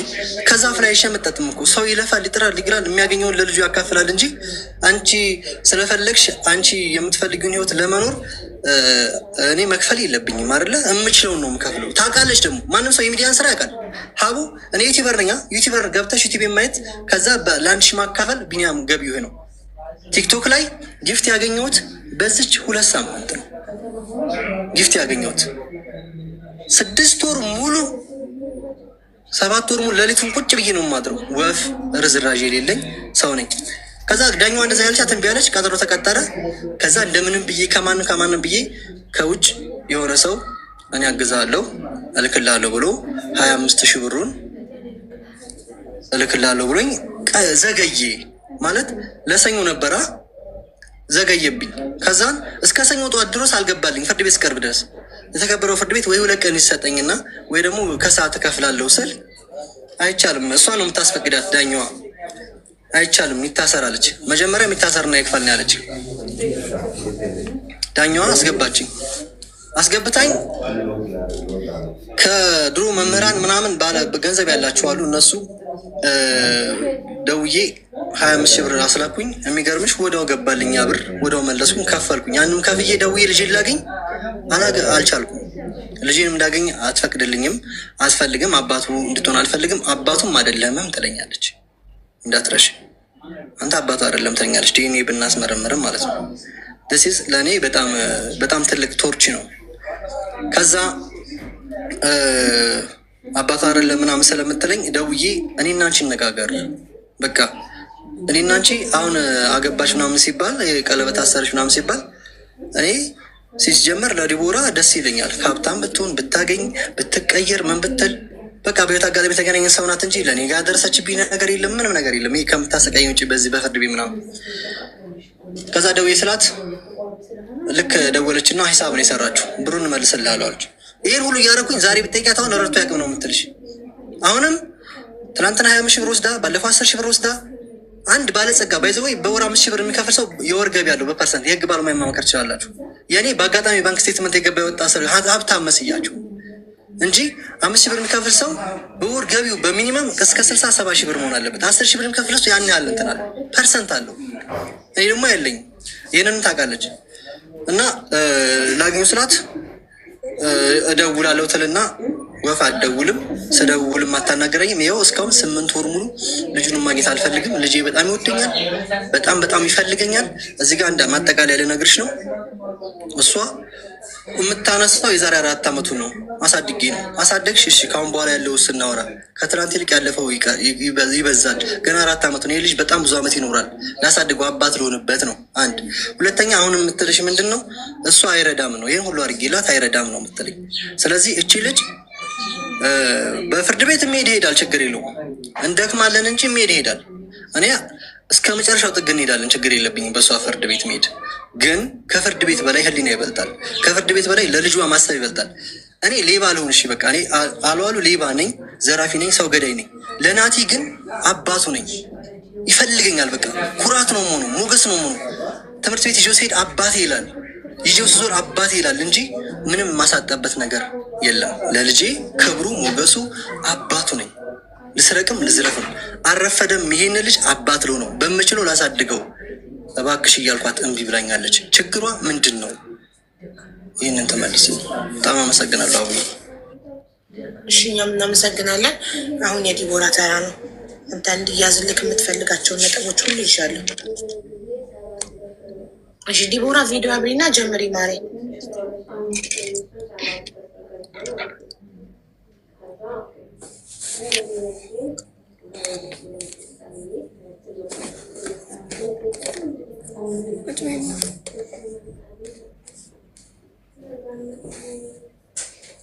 እንዴት ነሽ? አፍተር ሎንግ ታይም። አዎ በጣም ነሽ። ሰላም ነው አለን። እየበረታሽ ነው? አለን ይመስገን። እየበረታው ነው፣ እየደረስኩ ነው። እሺ ከመጀመሪያው ጀምሮ ሰምተሽዋል? አይ አልሰማሁም፣ አጋጣሚ መጣሁት። እሺ ከመጀመሪያው ካልሰማሽ ያዝኳቸውን ነጥቦች ልዘርዝርልሽማ። እሺ ኦኬ። እሺ ከመስከረም ጀምሮ ኦልሬዲ ዲኤንኤ ተመርምሮ ልጅነቱ ከተረጋገጠበት ጊዜ ጀምሮ የትምህርት ቤት እየከፈልኩ ልብስ ጫማ እየገዛው አስቤዛ እያረግኩ ወተት የክራይ እየከፈልኩ 4,000 ብር በወር ልሰጥ ተስማምቼ እየሰጠው በሰላም እየኖርን በነበረበት ጊዜ አጠር መጀመሪያ ከመጀመሪያ ጀምሮ እንትን እንድል ትንሽ እንትን በይ። በመጀመሪያ ሲጀመር እነዚህ ነገሮች አድርጓል ወይ እኮ አሁን የመጀመሪያውን ፓርት ልጨርስልሽ እና እነዚህ ነገሮች ሳደርግ ቆየው። ከዛ ወደሚቀጥለው እንሄዳለን። ሲያደርግ ከቆየ በኋላ ምን ተፈጠረ የሚለውን እነዚህ ነገሮች ሲያደርግ ቆይቷል። እነዚህ ነገሮች አደረግኩ ማለት ከባድ ነው። ምክንያቱም አደባባይ ወጥቶ መናገር ራሱ አባት ለልጁ ሲያደርግ አራጣ አበዳሪ እንኳን አይናገርም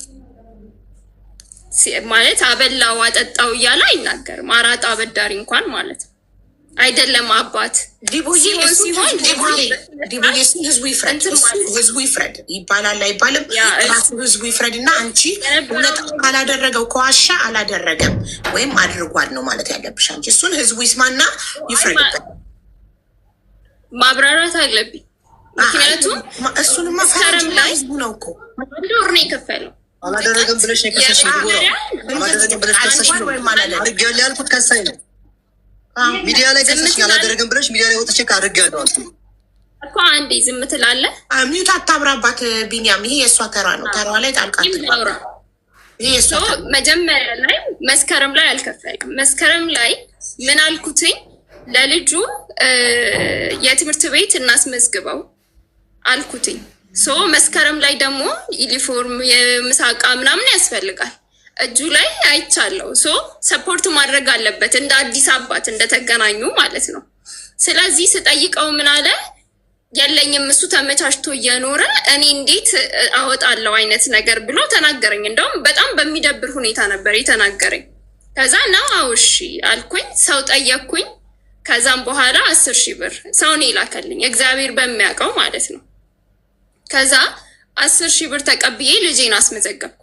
ከዛ እዮሃ ሚዲያ ሲመጡ አይ እየረዳው አይደለም እስካሁን፣ ግን ለወደፊት እግዚአብሔር ይርዳው ነው። ቪዲዮም መታየት ይችላል። እግዚአብሔር ይርዳው።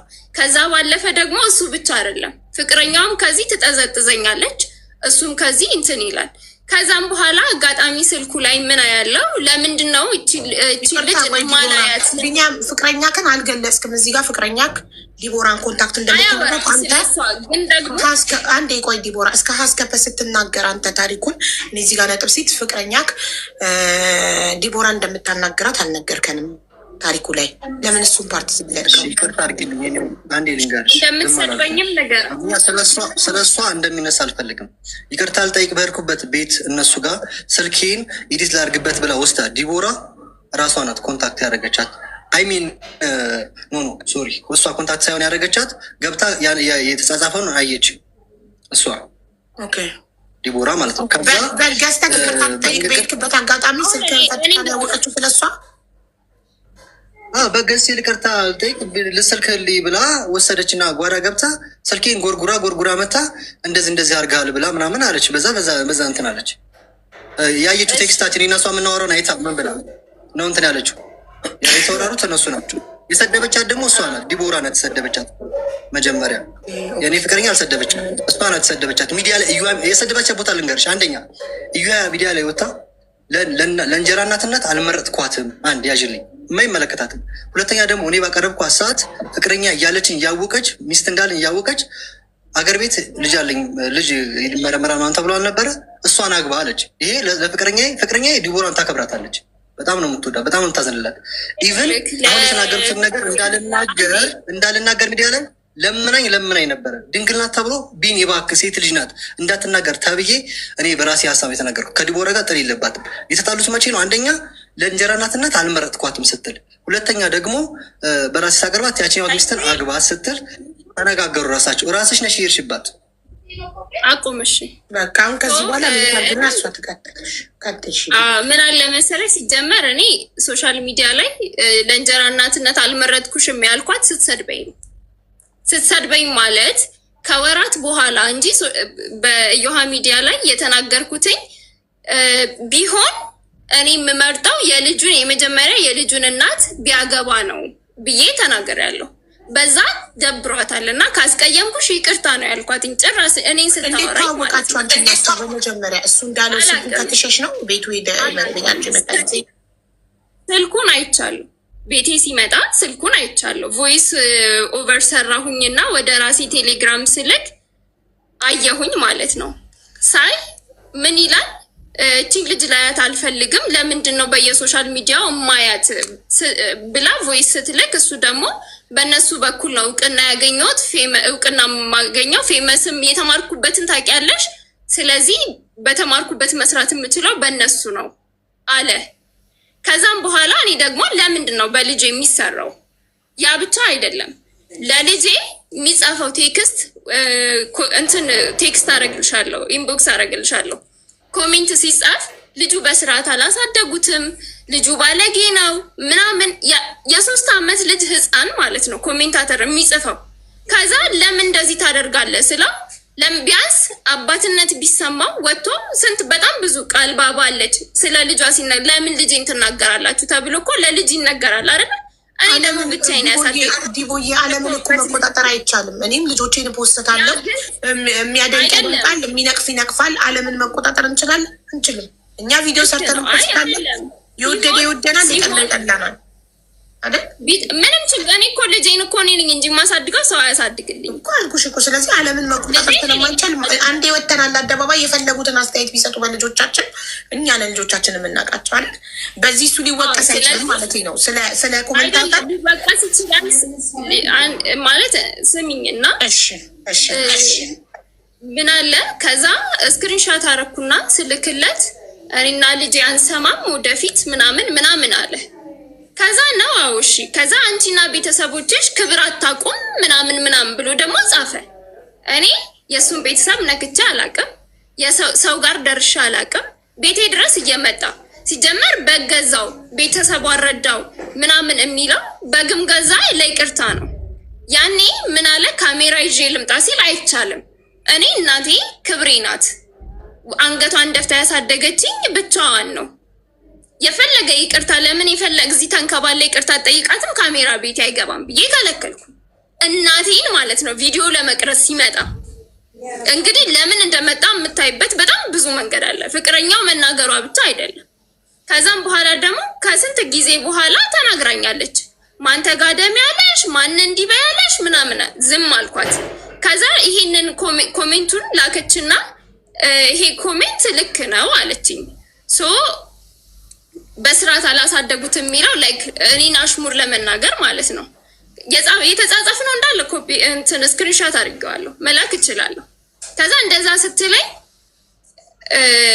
አሳየዋለሁ ምናምን ነገር። አይ ነው እንደዛ ከሆነ ጥሩ፣ ስለዚህ እንጀራ እናቱ ስለሆንሽ በደንብ ታሳየዋለሽ አይነት ነገር አልኳት። በጣም ስላናደደችኝ የሚገርምሽ በጣም ይቅርታ እየጠየቅኩኝ በትህትና ነበር ሳናግራት የነበረው። ከዛ ስክሪንሻት ማድረግ ጀመርኩኝ። የምታወራው ወዲያው ትሳደብና ትደልታለች። ዝም አልኩ። ከዛ እሱ ደግሞ ቪዲዮ መስራት ይፈልጋል በልጁ ሲሆን ከኔና ከእናቴ ከቤተሰቤ ጋር በስነ ስርዓት ነው አይደል፣ በመከባበር ነው መሆን ያለበት። ከዛ በልጁ ጨክናለሁ፣ እገልሻለሁ ምናምን ማለት ጀመረ። እገልሻለሁ ያለበት ቮይስ ወይም ቴክስት እንድታሳይ ነው ራሱም ተናግሯል። እኔ በቀልድም ሊሆን ይችላል እንጂ እኔ እንደዚህ አላልኳትም፣ ካልኩም በቀልድ ነው ሊሆን የሚችለው ብሎ ቪዲዮ ሰርቷል። እንግዲህ አስቢው። እኔ ቀልድም ደግሞ አልፈልግም። ምንድነው እኔ እና እሱ ጥላችን አጠገቢያ አትድረስ ነው። ሰው የሚያስበው እነዚህ ሰዎች አንድ ላይ ናቸው ነው። እሱ ደግሞ የሚፈልገው ያንን ነው። እኔ ደግሞ እንደዛ መሆን አልፈልግም። የራሴ ህይወት አለኝ። እሱ የራሱን ህይወት እያስተካከለ ነው። እኔ ደግሞ ሴት ነኝ፣ ወንድ አይደለሁም። እንደፈለግኩ ወጥቼ እንደፈለግኩ እንትን ማለት አልችልም። ገባሽ አይደለ? ማንም ምንም ቢሆን እኔ ራሴ ለመጠበቅ በጣም ብዙ ነገር ጥሬያለሁ። ታወይ ልጁን ይዞ ሙጭጭ ይልና ይይዘዋል። ከዛ ከትምህርት ቤት የሆነ ቀን እያመጣሁትኝ መንገድ ላይ ተገናኘን። ከዛ ያዘው። ሲይዘው ወይ ይዘኸው ሂድ አልኩትኝ። እኔ ደግሞ እቃ እየገዛው ነበር ገበያ ማለት ነው። ወይ ይዘኸው ሂድ። ለምን ወይ ተወኝ ለምን ወይ ሂድ ወይ ልጁን ይዘኸው ሂድ አልኩት። በጭራሽ ከአንቺ ስራ ልለይም፣ ኧረ ተወኝ እምቢ። ከዛም በኋላ እንደውም እህቴ ጋር ሄድኩኝ ማለት ነው። ከእህቴ ሰራተኛ ጋር ነበር። እንደውም ልጅቷ ይህ ሰውየው ምን ሆኖ ነው? እንደውም እሱ ጭራሽ ሰራተኛዋ እየጠቀሰኝ ነበረ አለች። ከዛ እሱ ጭራሽ ደግሞ ምን ይላል? የእህቴ ሰራ እየጠቀሰኝ ነበረ አለች ማለት ነው። እሱ ደግሞ ዜና በስድብ ሲሰራ ከእንቁርቲ ጋር ምናምን ብሎ ሲሰራ ምን ይላል? ኧረ ዲቦራ ምን ሆነሽ ነው ስትላት ነበረ አለ። እውነት የፈለገ ነገር ቢሆን ምላስ ስላለን እኮ ብዙ ነገር አናወራ። እግዚአብሔርን መፍራትም አንድ ነገር ነው። ከዛ ደግሞ ልጁን ከለከለችኝ። ዲቦራ ገንዘብ ብቻ ነው የምፈልገው። ሲጀመር እኔ ነኝ እየረዳው ያስተማርኩክ፣ ቢገባክ ስትታመም የጠየቅኩ እኔ ነኝ። እንደዛ እንኳን በድለኸኝ ማለት ነው። እና ችግር የለውም ከሰው አይደለም ስለተናገርን ብቻ አይደለም የምናደርገውን ነገር ግዴታ አደባባይ ማውጣት አይጠበቅብንም። ከሰሰችኝ ብሎ ሲናገር ባለፈው ከዚህ በፊት አንቺ ጋር ቀርበን ነበረ እና የአመት እችልሻለሁ ምናምን ብላኝ ነበረ መሲ በጌታ ምትባል የቤት ኪራይ። ከዛም በኋላ ላይክ እሷም የሆነ አለማመን ነገር ነበረባት። ኢትሶኬ ሰው ናት፣ ለአለማመን ትችላለች። ግን የለ እንዴ በህቷ በኩል አይ አልከፈለችም አይደለም። ከዛም በኋላ ልክ እሱ ዲቦራ ከሰሰችኝ ምናምን ሲል አይ መጀመሪያ ለምን የመሲ በጌታ ስም እዚህ ጋር እንደተነሳ ማጥራት ስላለብኝ ነው እኮ። አይ በስ እየነገርኩሽ ነው። ከዛም በኋላ እሱ ከሰሰችኝ ምናምን ብሎ ከዛ ደግሞ ስሜን በማጥፋት የሆነ ወሬ አወራ። ከዛ ደወለችና እኔ ከዚህ በኋላ አልከፍልልሽም ከፈለግሽ ለሀቢባም ንገሪያት አለችኝ። እኔ ደግሞ አልተዘጋጀውም። ገባሽ? ከዛም በኋላ እሺ ችግር የለውም እስካሁን ላደረግሽው አመሰግናለሁ አልኳትኝ። ይሄ ሰው ሁል ጊዜ ገንዘብ ነው የምትፈልገው እንዴ? እኔ እዚህ ጋር መሲ ለጌታ በጣም ብዙ ሰው እዚህ ቤት ስለምትረዳ ስሟ እዚህ ጋር ስለተነሳ ጉዳዩን ማጥራት አለብኝ። እሷ በራሷ መንገድ አጣርታ የ3 ወር የቤት ኪራይ ከፍላለሽ። ከዛ የቀረውን በየ3 ወሩ ልትልክልሽ ተስማምተን በራሷ አጣርታ የደረሰችበትን ስትደርስ ገንዘቧ ነው፣ ላቧ ነው፣ መብቷ ነው አለመስጠት። የሰው ልጅ የሚረዳው የሆነ ነገር እስካመነበት ድረስ ነው አይደል? የስ አይ እኔ እሷን ጥፋተኛ እያደረግኩ አይደለም። ከዛም በኋላ እሱ ተነስቶ የሆነ ነገር ሲያወራ ከሚያወራው አንጻር ሊረዱኝ የሚያስቡ ሰዎች ሀሳባቸው እንዲቀይሩ እያደረገብኝ ነው። ብር ትወዳለች እያለ ነው ነጥቡ አይደል? ያ እኔ ብወድም ባልወድም እኔ እዚህ ጋር ሶሻል ሚዲያ ላይ ከመውጣቴ በፊት የ25,000 ብር ተቀጣሪ ነኝ። ልጄ ጥቅቅ አድርጌ ነው ያሳደግኩት። በማንም እንትን አንተ ስለወጣክ ስላልወጣክ አይደለም። እኔ እናቴ መምህር ናት። ቤተሰቤን ደግሞ አንተ ልትረዳ አትችልም፣ አንተ ብትረዳ እንጂ። እና ሲጀመር በሞግዚትነትም እኔ ልጄን ለእናቴ ሰጥቻለሁ በመጀመሪያ ማለት ነው። ምክንያቱም እኔ ወጥቼ እሰራለሁ ከጠዋት 12 ሰዓት እስከ ማታ ድረስ ነው። እኔ ሰርቼ 3 ቦታ ነው የምሰራው። 3 ቦታ ሰርቼ ነው ልጄን ያሳደግኩት። እና ዛሬ ተመቶ እኔ ይሄንን አድርጌ የሚባልበት እንትን አይደለም። ምንም የረዳኸው ነገር የለም። ለልጅክ ያደረግከውን ደግሞ የምትቆጥር ከሆነ እዚህ ጋርም ሲጀመር አንተ አንድ በአንድ ስታወጣ ማዘርም እየጻፈች ነበረ።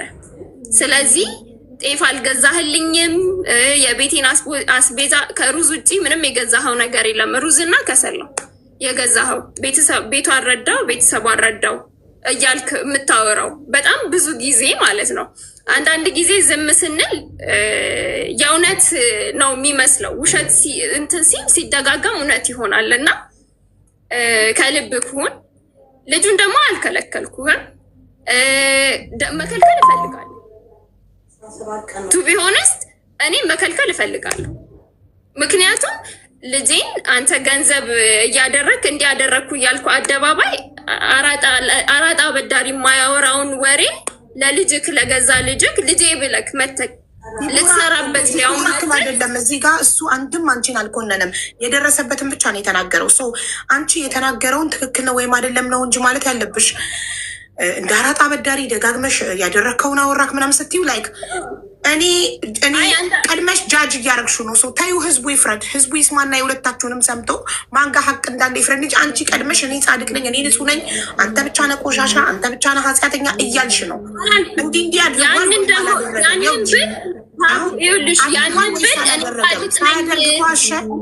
የዘረዘራቸውን ነገሮች ሳያደርግ ከዋሸ ሀቁን እንድናቅ ይሄ ሰውዬ ዋሽቷል፣ የትምህርት ቤት አልከፈለም፣ ይህኔን አላደረገም፣ ፍርድ ቤትም አልከሰስኩትም፣ 100,000 ካሳም አልጠየቅኩትም፣ ይህን ሁሉ ነገር ውሸት ነው ብለሽ እኮ ታዲያ እንደዚህ ይኸውልሽ፣ ይህንን ከፍሏል አድርጓል።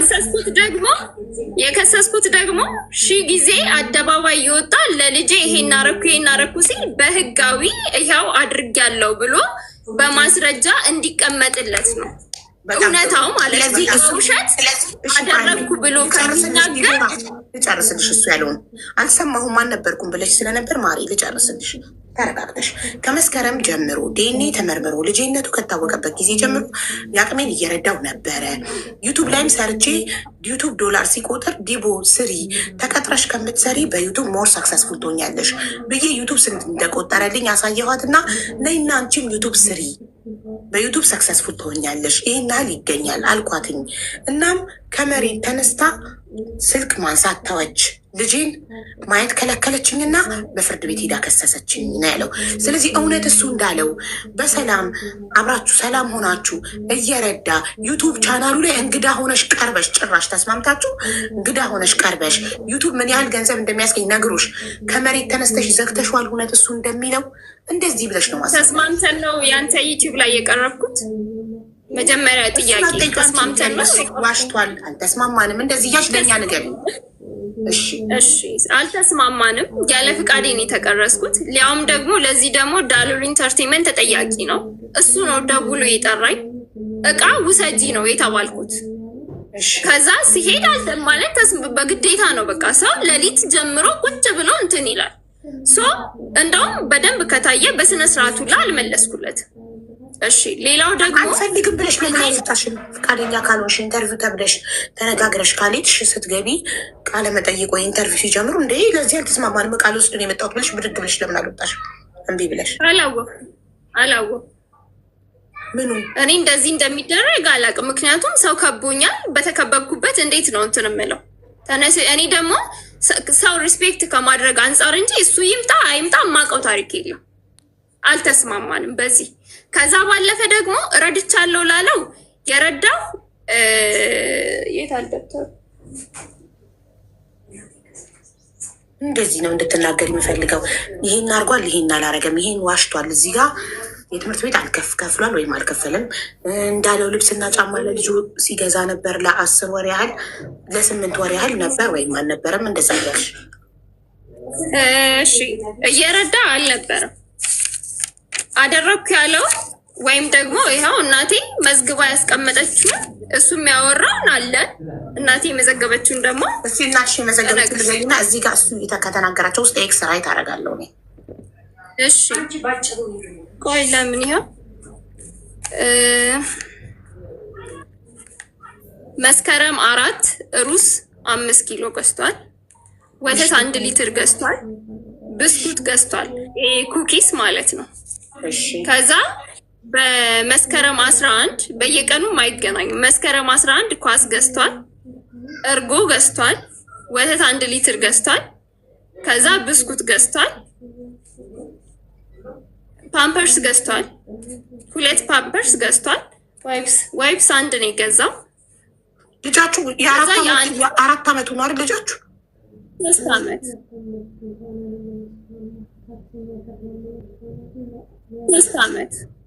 3 ዓመት እዚህ ጋር ተሳስተካል። የ4 ዓመት ልጅ እንዴት ዳይፐር ይለብሳል? ዳይፐር ማለት ገዛ አትችልም ስለው እኔ ጋር መጥቶ ሲያድር ማታ ማታ ይሸና ነበር እና ዳይፐር ገዛ ነበር አለ። ከዛም በኋላ ስጋ ግማሽ ኪሎ ስጋ ግማሽ ኪሎ አጥንት ገዝቷል።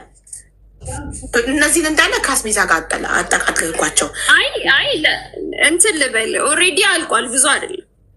ከዛም በኋላ ደግሞ 1 ሊትር ወተት በተደጋጋሚ ገዝቶለታል 5 ጊዜ ምናምን ነገር ፓውደር ወተት። ከዛ ግን ፓውደር ወተት ገዝቷል። ቲኒጥየዋንና ከዛም በኋላ ይሄ 1 ኪሎ መሰለኝ።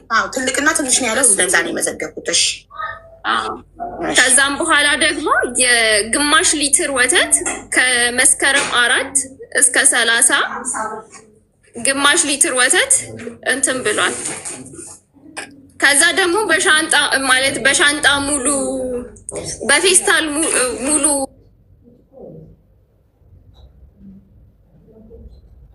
7,000 ብር ኢንቨስት አድርጌ ዩቱብ ቪዲዮ ሰራው ያለው ላይ እሱ ጋር ሲደመር ልብስና ጫማ ስላልኩት እዚህ ጋር ራይትም ከማድረግ ቤት ጫማ ያለው እዛ ውስጥ ቦንዳ ጫማና አንድ ጫማ አንድ አዲስ ልብስ አንድ እሺ ቦንዳ 3 ነው። እሺ የትምህርት ቤት ክፍያ ከፍሎ ያውቃል? 1 ወር የጥቅምት 2500 ብር የትምህርት ቤት ክፍያ አንድ ጊዜ ብቻ ነው የከፈለው። አንድ ጊዜ ብቻ።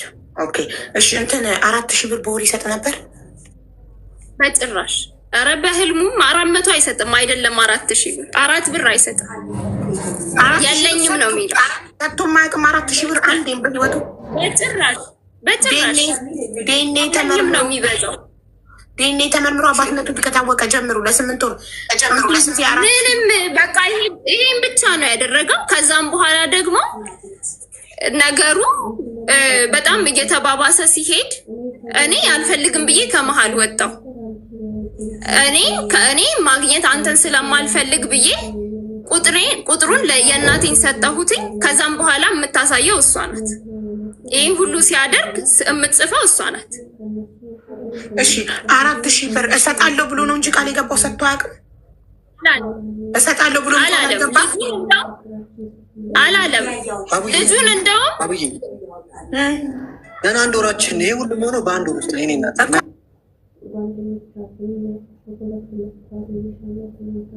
ያረኩለት ነው። በወር 4,000 ብር እየሰጠሁሽ የትምህርት ቤት እየከፈልኩኝ የሚያስፈልግ ነገር የሰጠክ መስሎኝ ገና እሰጣለሁ የሚል ሀሳብ ነው ያቀረብከው።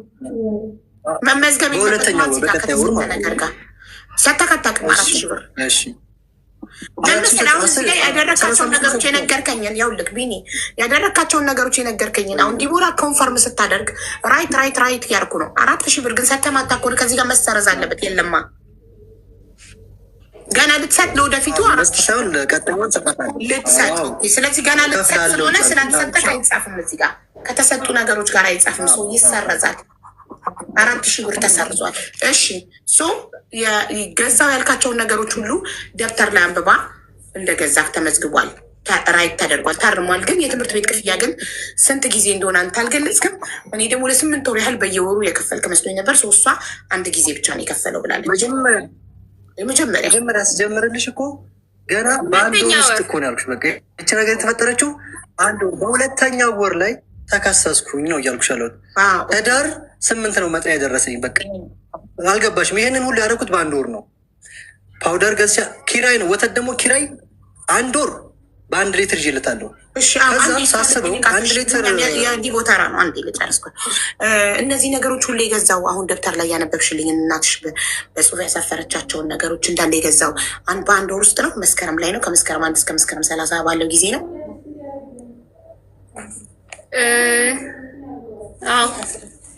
ከዛም በኋላ ቪዲዮ አቁም ሲባል ልጁንም ለምትን ለማለት እያፈገፈገ መጣ። በልጁ ጨክናለሁ ምናምን ማለት ጀመረ። እንደ እናት ደግሞ እኔ እጨነቃለሁ፣ እልህ ውስጥ አትክተችኝ ምናምን ማለት ጀመረ። እኔ ደግሞ ወደ ሁለተኛው ስቴፕ ከመሄዳቸው በፊት በ1 ወር ውስጥ ይህንን ነገሮች አደረገ እና ከመስከረም 1 እስከ መስከረም 30 ድረስ የትምህርት ቤት የ1 ወር ከፈለ። እነዚህን የገዛቸውን ነገሮች ገዛና 10,000 ብር ከፍዬ 10,000 ብር መስከረም እኔ ነኝ ከፍዬ ያስመዘገቡት። ጥቅምት 2,500 ብር ከፈለ። እዮሃ ሚዲያ ቀረበ። ከዛም በኋላ ልጄን እስከ ዛሬ ድረስ እኔ ነኝ እየረዳ ያለሁት። ቤተሰብ አረድቼ አስቤዛ ሞልቼ ይህንን እያደረገ ለምን አቆመ? ማድረጉን ለምን አቆመ? በምን አላደረግም? ይኸውልሽ መስከረም ላይ ለመስቀል ነው ምናምን መጥተው ነበር እኔ ጋ። ሲመጡ ጠየቁኝ። ሲጠይቁኝ አይ እያደረገ አይደለም፣ እግዚአብሔር ይርዳው፣ ለወደፊት እግዚአብሔር ይርዳው፣ ይሄ ኃጢአት አይደለም መቼስ በቃ የሆነውን ነው የተናገርኩት። ከዛ እየረዳው ነው የሚለውን ነገር እንትን ለማለት ተመልሶ መጣና እንትን አደረገ። የልጁን የትምህርት ቤት 2500 ጥቅምት 5 ለምን ጥቅምት 4 ከፈለ፣ ጥቅምት 5 እዮሃ ሚዲያ ቀረበ። ከዛ ቤተሰቧን እየረዳው ነው አለ፣ በገዛው አለ። ከዛም ባለፈ ደግሞ ምንድነው እናቷን ረድቼ ልጄን ከምችለው በላይ ነው እያሳደግኩት ያለሁት። የትምህርት ቤት እስከዛሬ እየከፈልኩ ነው። የሌለ ታሪክ ሄዶ አወራ። ከዛ አይ እንደዛ ከሆነ እውነት ለመናገር እኔ በጣም ነው የከፋኝ። ምክንያቱም አሁን ገባኝ። እያሳደግኩ ያለሁት አንድ ወር ረድቶ ጥቅምት ላይ ኢንተርቪው ሲደረግ ያደረገውን ሁሉ ዘርዝሮ ስለተናገረ በዛ ተናደሽ ነው የከሰስሽው ፍርድ ቤት? አይደለም፣ በዛ ተናድጄ አይደለም የከሰስኩት።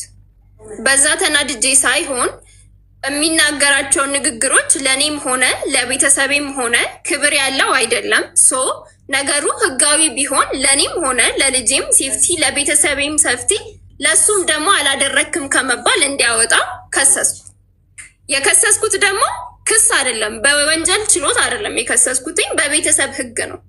በቤተሰብ ችሎት ነው የጠየኩት። በቤተሰብ ችሎት ደግሞ ወጥቶ እስካመነ ድረስ ልጁን መርዳት አለበት ብዬ ነው። እየረዳ ነበር እኮ አይደል? መርዳት አቆሞብሽ ነው የከሰስሽው? ይኸውልሽ ሲጀመር የለኝም ነው እንጂ የሚለው ምንም አድርጎ አያውቅም። እየነገርኩሽ ነው። ረዳው ብሎ ለመውጣት ከሆነ ኢትስ ኦኬ እሺ። እያደረገም እንትን ማለት ከሆነ ምኑ ነው የሚረዳኝ? አንድ ወተት እኔ እኮ በሌለኝ ሰዓት እንኳን ልጄን ተሸክሜ ከደንበል ጀሞ ድረስ እየተንቀሳቀስኩ ልጄ አንድ እንኳን አቶ አያውቅም። ሲቸግረኝ እንጂ ሳይቸግረኝ ምንም ቢሆን 2000 ብር ባገኝ ለልጄ ወተት ትልቁን ጣሳ ገዝቼ አጠጣዋለሁ። ይህንን አደረግኩ ብዬ ማውራት ነውር ነው። በቃ ያው የገዛት እቹትን ነው ጣሳዋ እቹት አይደል? ሌላው ደግሞ ይሄ ነው። በቃ ሁለቱን ድረስ በቃ አለቀ። ሌላ ምንም ያደረገው ነገር የለም። እኔ ደግሞ ከዚህ የበለጠ እጥፉን ነው ጨረሰች። ያንተ ተራ ላይ ያንተ ታወራለህ። አሁን እኮ እሷ ተራ ነው። ሌላ የገዛኸው አለ። ከዛ ባለፈ ደግሞ ይሄንን ነው እንትን ያለው አለቀ። ከዛ ደግሞ እርዳ ሲባል እንዲህ አድርግለት 1 ሊትር ነበረ። ይኸው የመጀመሪያ ሰሞን 1 ሊትር ነበር የተከራየው። ከዛም በኋላ ከዛም በኋላ 1 ሊትር ነበረ። ከዛም በኋላ ይበቃዋል ብሎ ሄዶ ግማሽ ሊትር አድርጊላቸው ይበቃቸዋል። እኔ አይደለሁም እኮ የምጠጣው የገዛ ልጅክ ነው። በሱ ነው እዚህ የደረስከው፣ በሱ ነው ዛሬ ጋር የደረስከው። እሺ ይሁን እንደዛ አለ። ግማሽ ሊትር ይሁን ይበቃዋል አለ። እሺ ግማሽ ሊትር ነው ልጁ። 1 ወር እንኳን አይደለም የጠጣው። የመጀመሪያ ወር እንትን ካለ ይበቃዋል አለ፣ አቆመ። ከዛም በኋላ ነው እንትን ያልኩትኝ ነገሮች እየሄዱ ሲመጡ ይሄ ነገር ለምንድን ነው ተወጥቶ ትልቅ ነገር ቢግ ዲል እንደተደረገ ያህል እኛም እኮ ስንትና ስንት ነገር አሳልፈን ዛሬ ደርሰናል አይደል? እናትነት ቀልድ አይደለም። ይሄን እቺን የምታክል ነገር በማንኪያ ሰጥቼ በአካፋ እንደተደረገ ያህል የሚወራው ለምንድን ነው? እኔ 3 ዓመት ልጄን አዝዬ እየሰራው የቻልኩትን አሳድጌ ይህን አረኩሳልን ለልጄ እሱ 1 ወር ይህን አስቤዛ ስለገዛ የትምህርት ቤት የ1 ወር ስለከፈለ ይህን ስላደረገ ሚዲያ ላይ ወጥቶ ይናደረግኩ ማለቱ ስላናደደሽ እንደዚህ ከሆነ እሱም በህጋዊ መንገድ አልረዳህም እንዳይባል ነገር ለሱም በዶክመንት የተረዳ ላይክ በየወሩ ፍርድ ቤት የፈረደበትን ሲከፍል እሱም መርዳቱን እርግጠኛ ይሆናል።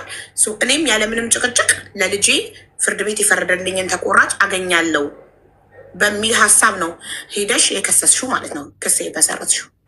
ከዛ ባለፈ ደግሞ ምንድነው እሱ ሀሳቡ የሚለው ለምንድን ነው ክሱን አልፈልግም፣ ሳገኝ አገኘው፣ ካላገኘው ደግሞ የራሱ ጉዳይ አይነት ነገር ነው ሲመጣም የሚያወራው። ገባሽ? ህግ አልፈልግም፣ ህግ ጋር አትድረሺ እና ከዛማ በቃ እሱም ሲያጣ መጥቶ እኔ ጋር በልቶ ጠጥቶ እንትን ብሎ መሄድ ነው ሀሳቡ። እኔ እንትን አይደለም ራሴን ሸጬ አይደለም የምኖረው። የተከበረ ስራ ሰርቼ ነው እየኖርኩኝ ያለሁት። ማንም እንደሚያስበኝ አይደለሁም። ዛሬ ጋር እዚህ ጋር እንትን ስል እውቀት አልባ አይደለሁም። ትላንትና ደደብ ምናምን ተብዬ ሲሰድበኝ እሱ አፉን ሞልቶ ደደብ ብሎ ሲሰድበኝ አደባባይ ወጥቶ አልቅሶ ነው ይቅርታ የጠየቀኝ። እውነት ቢሆን ደስ ይለኝ ነበረ፣ ግን እውነት አይደለም፣ ውሸት ነው። ስለዚህ ይቅርታው ነው ውሸት። የስ አው እውነት ቢሆን ዛሬ እንትን አይልም ነበረ። ልጁን ለመርዳት እስከመጣ ድረስ ልጁን ነው ሰፖርት። እዛው ጋር ደግሞ ብየዋለሁ፣ የማይካድ እውነት ነው። ልጁን ትረዳዋለህ ከመጣ ዲኤንኤም የማስመረምረው ልጁን ትረዳዋለህ።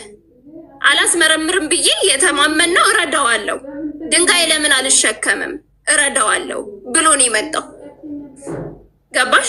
ዛሬ ላይ ደግሞ ስራ የለኝም። ያ ምክንያት ሊሆን አይችልም። አባትነቱን አምኖ እስከመጣ ድረስ እናት ለልጇ ዋጋ የምትከፍለውን እሱም ደግሞ ሰርቶ ማምጣት አለበት። አይደለም ነው 8 ወር ስራ አለው፣ እውነት ገቢ ያለው እያለው ነው የማይረዳው። መስራት አይፈልግም እንዴ? መስራት ካልፈለገ ስራ የለውም። ስራ ቢፈልግ አጥቶ ነው ጠፍቶ ነው ስራ ልጁን ለማሳደግ። እኛ እኮ ልጆቻችንን ለማሳደግ ብለን ነው ደፋ ቀና የምንለው። እናቴ ጋር ልጄን እንዲህ በደከመች እረፍት ማድረግ ባለባት ሰዓት እኮ ልጄን ቁጭ አድርጌ የምሮጠው እኮ ልጄን የቤት ኪራይን ለመሸፈን የልጄን የትምህርት ቤት ለመሸፈን ቀለቡን ለመሸፈን ነው። መቼ ያደረገውን ነው አድርጌ ያለው። የተወሰነ ውሳኔ ጥር ነው የፍርድ ቤቱ ውሳኔ ጥር 26 ተወሰነ። እስከ 30 ባለው 10,000 ብር ይቆረጥለት ተባለ።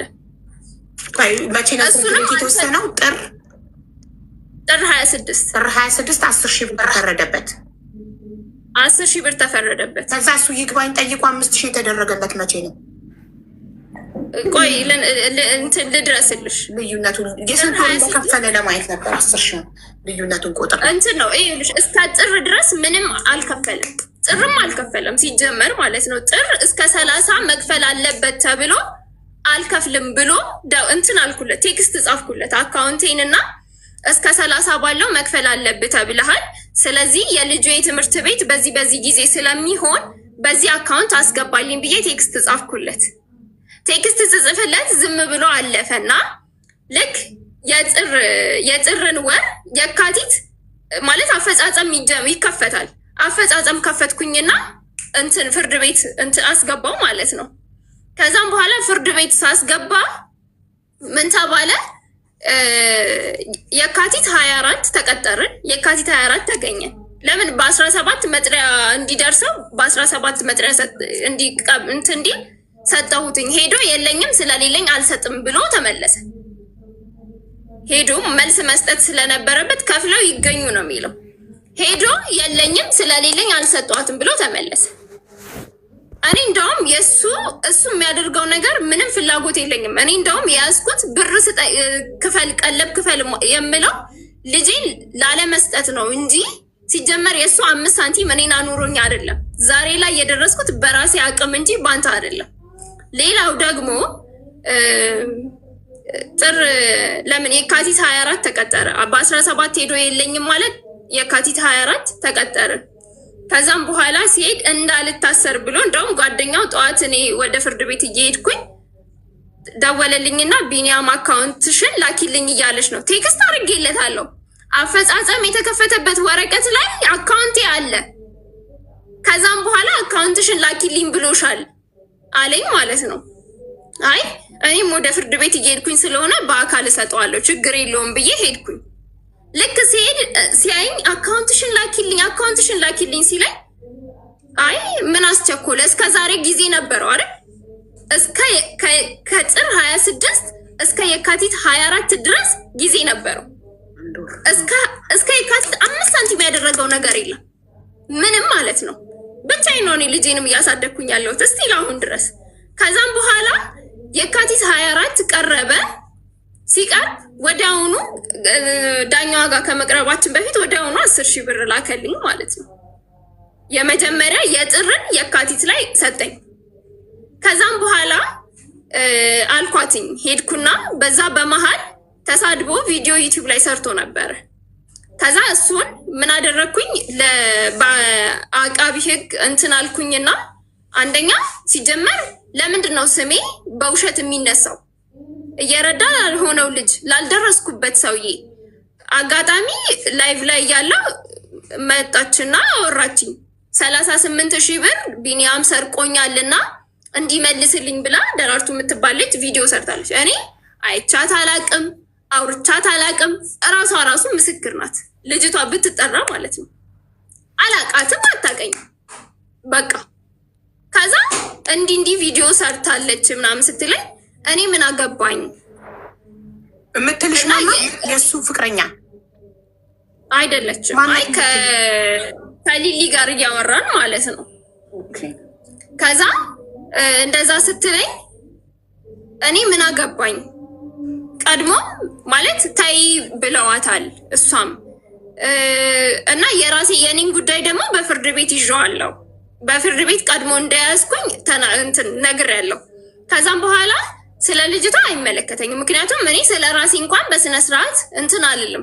ስለ ሰው ምንም የሚመለከተኝ ነገር የለም። ከዛ አይ ታያት ስለ እሱ መታ አንቺ ጋር ስሞታ ስታቀርብ የራሴንም ከእሱ ጋር ያለኝን ችግር መፍታት አልቻልኩም። ላይ አያገባኝም ነው። አይ የራሴን ጉዳይ ታውቃለች፣ ሙሉ ብዙ ነገር ታውቃለች። ምክንያቱም ነግሬያታለሁ። ያለውን ነገር ሼር እናደርጋለን። ሺዝ ማይ ሰፖርተር፣ ሰፖርት አደረገኛለች በብዙ ነገር እና አልኳትኝ። ሶ ምንድን ነው የተፈጠረው? ልጅቷ ምንድነው 38,000 ብር ምናምን ስትል አይ ታይታ ብላለች። የኔን ጉዳይ እንዲህ ደርሻለሁ፣ ስለዚህ ውሳኔ አርብ ነው ብዬ ተናገርኩኝ። ከዛ ውጪ ስሙን አላነሳሁም። የተናገርኩት አዎ ያለውን ነገር ይሄን ያህል ቢኒያም እንደዚህ ነው አላልኩም። በቃ ልጅቷ ቀድሞ ታይታ ብላለች። ስለዚህ ለምን ከዛ ጭራሽ ምንድነው አጋባሽን ምናምን ብሎ ደግሞ ባልና ሚስት ናችሁ አልሽ ምናምን ነገር ብሎ ደግሞ ቀረበ። ዝም አልኩ። ብዙ ነገር አወራ፣ አትርሱኝ አይነት ነገር አወራ። ዝም አልኩ።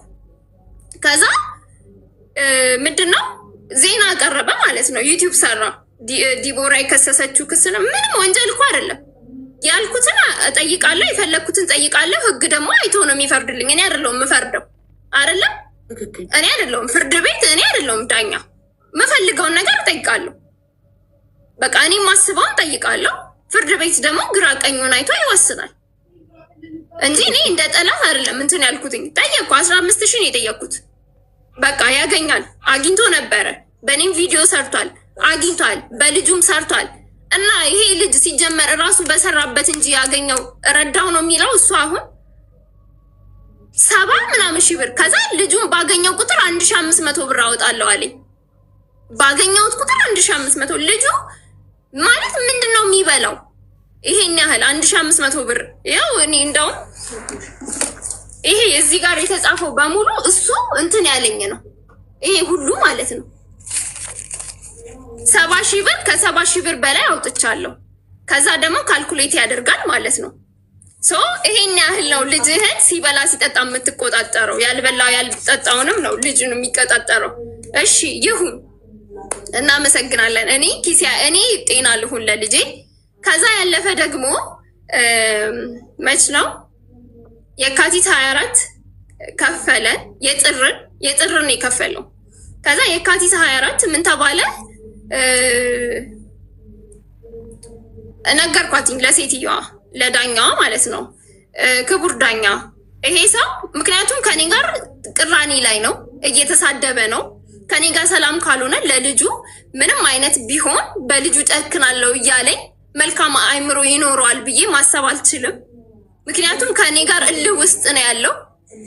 የፈለገ ነገር ቢሆን አይደለም ያላሳደገውን ልጅ አባት አሳድጎ እንኳን ልጁን ደፍሮ የሚገልበት ሰዓት ላይ ሆነ ሳያሳድገው ዞር ብሎ አይቶት የማያውቀውን ልጅ ዛሬ ይጨክንበታለሁ እያለ እንዴት አድርጌ ነው ከኔ ጋር እንደተያይዞ ልጄን አሳልፌ የምሰጠው?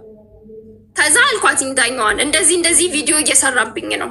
ስለዚህ እኔ ልጄን ማሳየት አልፈልግም፣ የልጁ መታየት ይከልከልልኝ አልኳት። ከዛም በኋላ አቺም አይነት ነገር አለችኝ። እሺ አልኳት። ከዛም ባለፈ ደግሞ ምንድነው የካቲትን ከነገ ጀምሮ ነው ከ25 እስከ 30 አይደለ? በቀጣይነት ቀጥ አድርጎ እንዲከፍል ንገሪኝ። ይከፍላል። ምንድነው ደንበኛችን አይደለም ለልጁ ለዓለም ይተርፋሉ ምናምን ነገር አለችኝ ማለት ነው።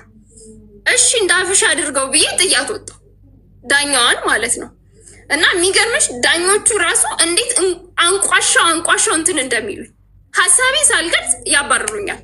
እሺ ችግር የለውም እኔ ልጄን ነው የምፈልገው፣ የልጄን ደህንነት እንጂ የእሱን ገንዘብ አይደለም።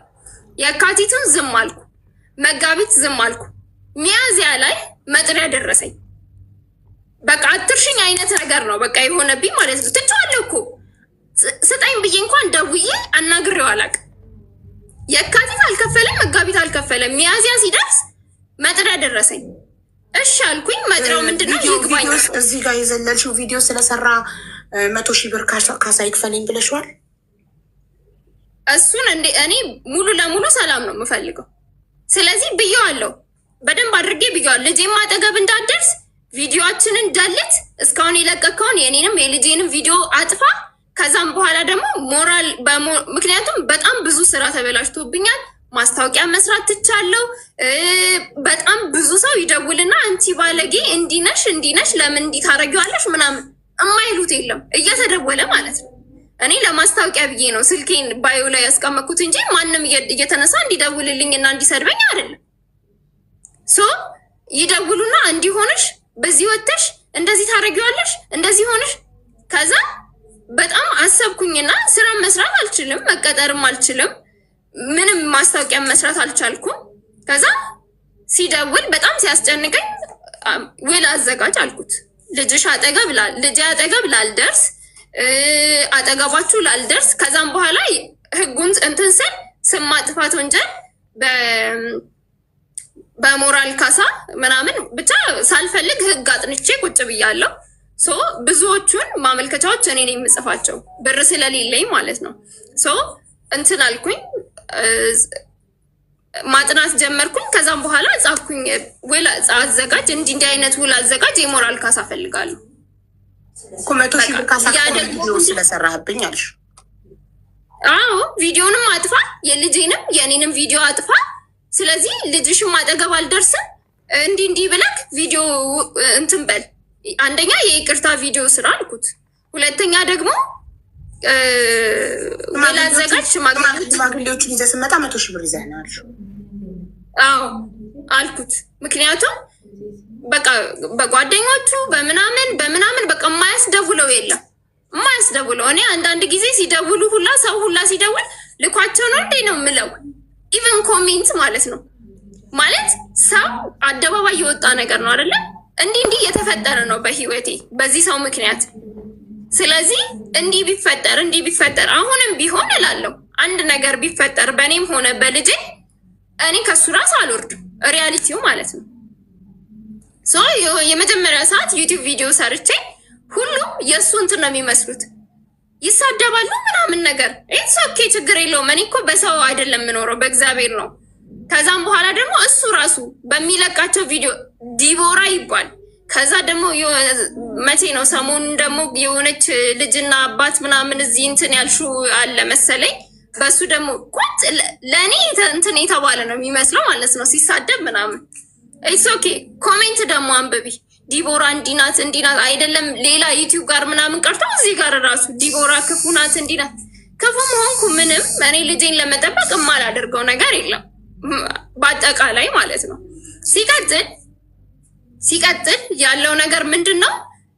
ልጄ አጠገብ አልፈልግም፣ እንዲደርስ አልፈልግም። ምክንያቱም እበቀለዋለሁ እያለ እንዲህ ነኝ እያለ እኔ ልጄ አጠገብ ለምን በቀለዋለሁ ያለበት ማስረጃ ካለሽ እኮ በህግ ማሳገር ትችያለሽ። በቀለዋለሁ ህዝብ አለ። ህዝብ ፊት ምንድነው ይሄ? እጨክናለሁ፣ በልጁ ጨክናለሁ። እልህ ውስጥ አታስገቡኝ፣ በልጁ ጨክናለሁ ያለበት ማስረጃ አለ ወይም የሰው ምስክር አለ? የሰማ ሰው እንደዛ ሲል የሰው ምስክር አለ። እዚህ ሰፈር ብትመጪ እያንዳንዱን የሚናገሩት ይነግሩሻል ያለውን ነገር ማለት ነው። እዚህ ጋር ቪዲዮ ደቅኖ ነው የሚመጣው ሲጀመር ከታች ጀምሮ ወደ ቤት ሲመጣ። ከዛም በኋላ ደግሞ ደብቆ ሁላ ነው ቪዲዮ የሚቀርጸው ቤት ውስጥ ማለት ነው። በገዛ ቤቴ ቪዲዮ ደብቆ ምናምን። ከዛ ምንድነው ሀሳብክ? እንደ አብርሽና እንደ ሩታ እንስራ። እኔ እኮ አሻንጉሊት አይደለሁም። በዛ ነው እኔ እና እሱ ትልቁ እንትናችን ትልቁ ጥላችን እንደ ሩትና እንደ አብርሽ ቪዲዮ እንስራ። እኔ ድራማ መሰራበት እኮ ቅድም ያልኩሽ ይሄንን ነው።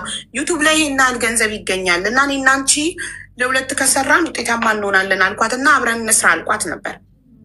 ፍላጎት የለኝም እኔ ከሱ ጋር መስራት ፍላጎቱ የለኝም። ይሄን ደግሞ ግልጽ አድርጌ አይደለም ለሱ ጓደኛው ፊት አስቀምጬ ተወኝ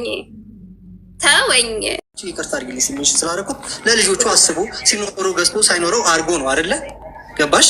ሲኖረው አርጎ እኔ እንደ አባት እኔ እና እሱ አብረን ባንኖር እንደ ማንኛውም እንደ ነጭ ሰው እኔ እንደ እሱ ሳይኖረውስ ማን ያደርግልኛል? ለምሳሌ እሱ ሲኖረው ያደርጋል። ሳይኖረውስ እንዴት አደርጋለሁ? ለምሳሌ አሁን እሷ ባትሰራ እሷ ታማሚ ብትሆን ቤት ምትውል ቢሆን እና አንተ ሳይኖርክ ሲቀር ልጁ ትምህርት ቤት ይቀር፣ ትምህርቱ ይቋረጥ። ሳይኖረኝ እንዲያርግ ይበላት። ሳይኖረኝ 10 ሺህ ብር ማለት እኮ ነው ሳይኖረኝ። እኔማ ትምህርት ቤት ማገዝ ያለብኝ ነው። ለምሳሌ ትምህርት የከፈው አሁን ውላችን ምንድን ነው? የትምህርት ቤት ከፍላለሁ 2000 4000 ብር አገዝሻለሁኝ። የወተት የ1 ወር ከፍላለሁ። ሌላ ደግሞ ሕክምና ሲታከም ምናምን አደርጋለሁ ብዬ በተነጋገር ነው። በወር ነው ክስ የመጣው አይደል? ከዚህ በላይ ምንም ላደርግ አልችልም። ገባሻ? ግን ይሄኛው አስገዳጅ እኔ በወር አላገኝም። 7 ወር እመቤቴ ምስክሬ ምንም ገቢ የለኝም። መሀል ላይ እሷና እንቁርት ከሰሱኝ ብዬ ሰርቼ $300 አግኝቻለሁ። እየኖርኩ ያለሁት ስራ ከመልቀቅ አልነበረብክም። አስተማሪ ነህ፣ መምህር ነህ፣ ተመርቀ መምህር ሆነ 10 ሺህ ብሯ ብትኖራት ግማሹን እያካፈልክ በትርፍናትክ ደግሞ ቲክቶክ እና ዩቱብ ትሰራለህ። አው የለኝም። ለምሳሌ መምህር ነኝ። መምህር 10 ሺህ ብር ነው ክፍያ። የቤት ኪራይ 10 ሺህ ብር ነው። ቲክቶክ ላይ እኮ ለምሳሌ የሆነ ራስሽን ችለሽ አይተርፍሽ ነው እንጂ ሁሉም መምህሮች ስራ ለቀዋል ኢትዮጵያ ውስጥ በዚህ ሰዓት 10 ሺህ ብር ተከፋይ መምህሮች አለ። በ10 ሺህ ብር የሚተዳደር ቤተሰብ አለ። ሙሉ ቤተሰቡን የሚተዳደር ሰው አለ። ኖሪ ሞያል አልካትም ቅድም እሷን አንተም እንዳቀመክ እንደ ደሞዝ ጋር አትኖርም።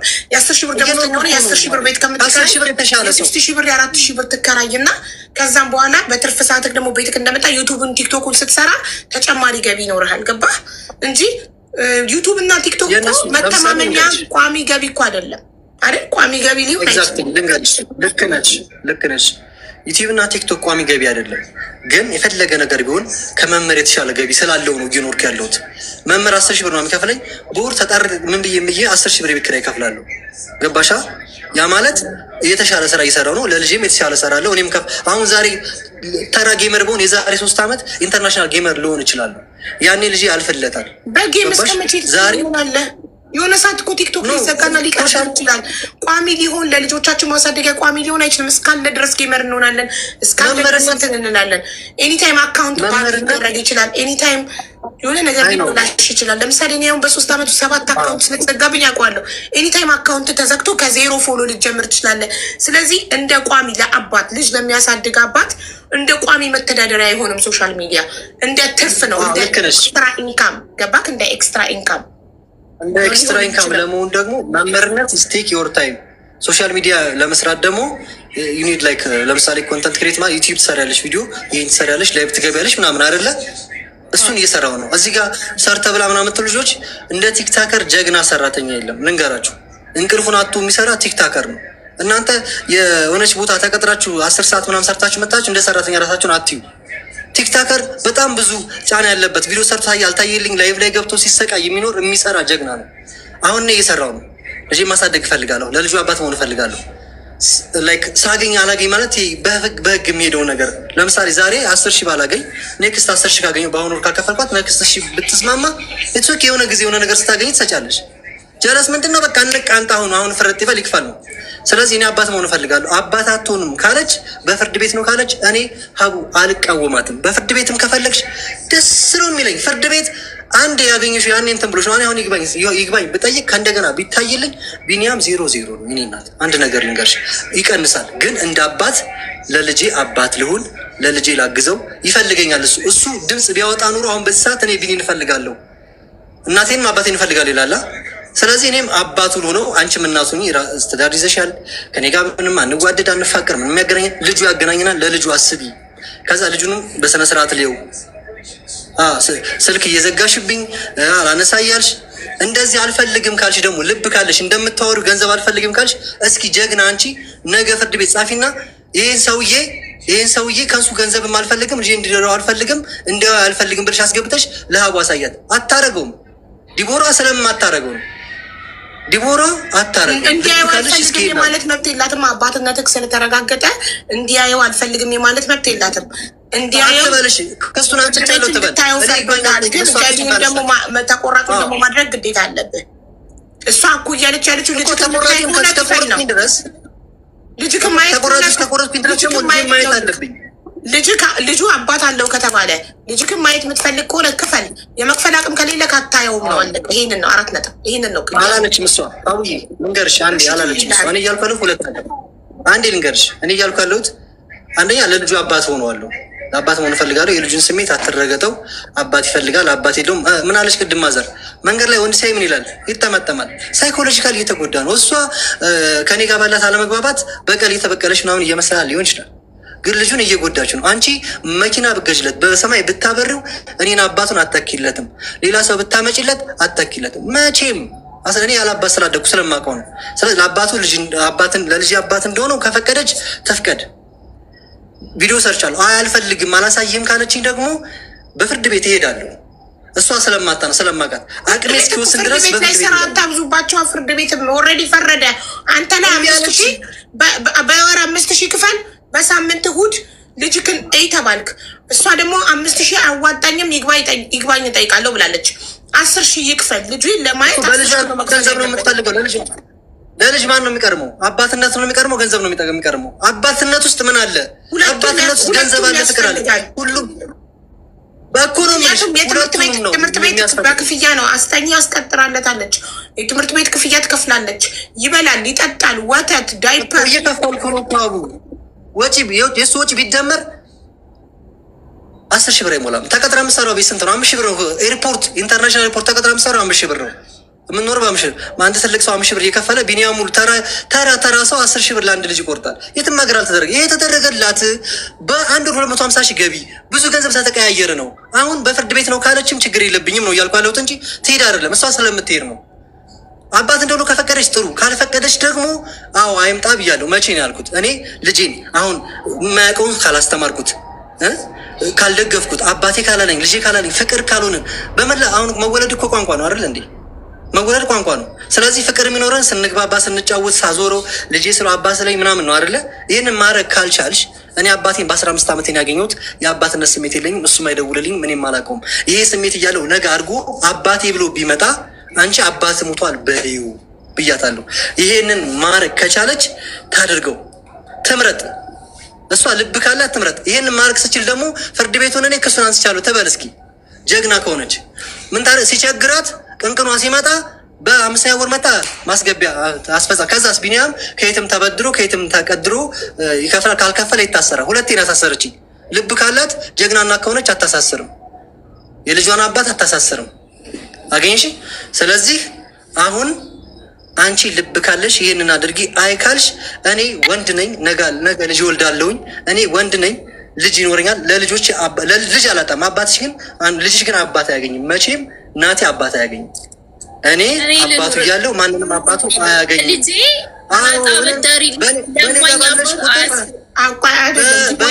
ሲያድግ ልጅሽ ልጃችሁ ሲያድግ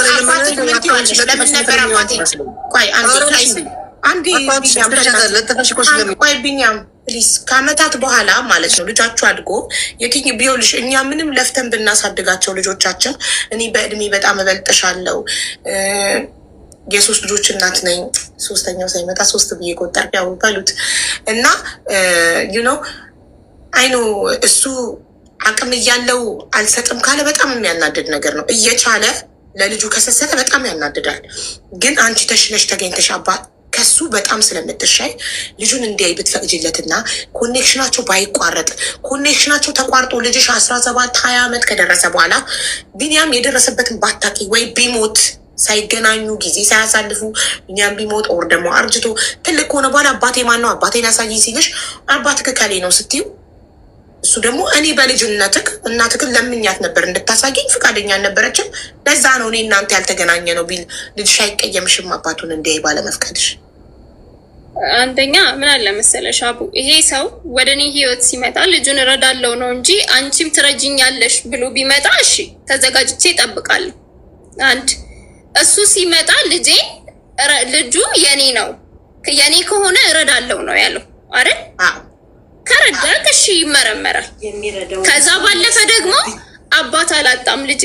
አባቴ ብሎ ያሳደገው እኔ ወልጄ አንድ ሰው እንኳን አጠገቤ ባልነበረ ሰዓት ደም በደም ሆኜ ወልጄ 15 ሰዓት ሙሉ ያለማቋረጥ ደም ሲፈሰኝ ደሜን ያጠበው የእህቴ ባል ነው። ግሪን መጥቶ ሲወለድ ገና ሲወለድ ልጁ ማለት ነው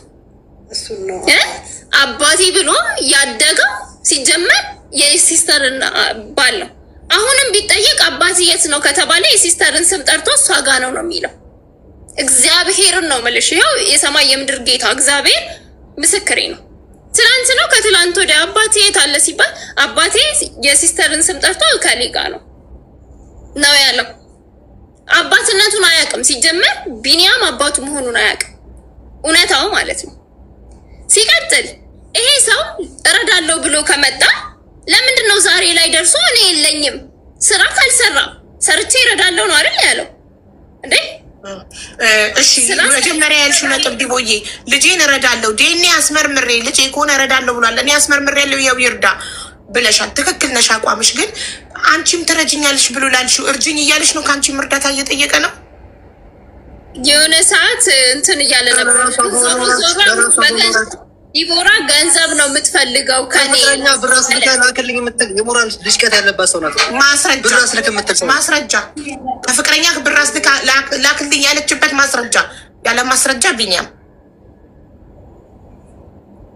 አንድ ማስረጃ አለክ? እሺ የለኝም አላልኩም። ተበልሱ አላልሽም ብለሻል። ከፍቅረኛ ብር ተቀብለክ ላክልኝ አላልኩም። ለምንድን ነው ያለው? እግዚአብሔር ያውቃል። ችግር የለውም። ብቻ ይሰጥ ካቲ ችግር ያፉ በይ ስላጠፋው ስምሽን ይቅርታ። ችግር የለም። እሺ ቀጥል። እና እኔ አሁን የተናገረውን ይኸውልሽ አብዬ ሲጀመር ልጁ በስነ ስርዓት የአባት ማጣት ሳይሰማው አሁን ነው እሱ ሲመጣ አባት ነኝ እኔን ካልሆነ አባት ማለት ነው። ወንድ የሚያቅፈው ለምንድን ነው? መንገድ ወርም የሚያቅፈው ለምንድን ነው? ወንድ ልጅ ሲያይ የሚንሰፈሰፈው ለምንድን ነው? ዛሬ ባይፈልግ 5 ዓመት ይሙላው እናያለን። አለም ድር ለሰማይ አባቴን ቢኒና እንችልሻል። ሰው ስለሚወድ ወንድ ልጅ ብቻ ነው የሚወደው። እሺ አይ ቅድም ማዘርሽ ወንድ ልጅ ሲያይ መንገድ ላይ ይጠመጠማል ወንድ ልጅ ላይ ብሏል። እና ይህ ነገር ሳይኮሎጂካሊ ወንድ አባት ስለሌለ ያለ አባት እያደገ እየተሰማው ነው ስላለ ቤት ውስጥ ነው የሚውለው። ትምህርት ቤት ይሄዳል። ከትምህርት ቤት ሲመለስ ቤት ነው የሚውለው። ስለዚህ ማግኘት ይፈልጋል። ብዙ ሰዎች ወጥቶ መጫወት ይፈልጋል። ሰው ሲያይ ለሱ አዲስ ነው ምናምን ነገር ህፃናት እንኳን ሲያይ ከቤታቸው አይወጣም። ኢቨን እኔ የምኖርበት ብሎክ ላይ የታመመ ሰው አንድ አያልፎ ሄዶ ነው የሚጠይቀው። እኔ እንኳን አላውቃቸው። ሁሉም ጋር እየሄደ አባባ ደህና ኖት እያለ የሚጠይቅ ሰው ነው። ይሄን ያህል ማለት ነው። ከዛ ባለፈ ደግሞ ወንድ ማለት ሽማግሌም አሮጊትም በጣም የሚወድ ሰው ነው። ሮጦ ነው ሄዶ ሰላም ብሎ የሚጨብጠው። እንዲህ አይነት ልጅ ነው እንጂ አንተ ኖርክ መጣህ ቀረህ ምንም የምትጨምርለት የምታጎልበት ነገር የለም። የሚጨምርለት የሚያጎልበት ነገር የለም። እንደዚህ ባህሪው ማለት ነው። ገና ደና የረዳውን ሳጣ እንኳን ማጣቴን የማይፈልጉ ቤተሰቦች ነው ያለ። አንድ ነገር ምን እንደምን ታውቂያለሽ? አንተ በመምጣት የተነሳ ውጭ ሀገር ፕሮሰስ ተቋረጠበት ብሎ የሚሉ ሰዎች ናቸው። እኔ አባት ብዬ ሄጄ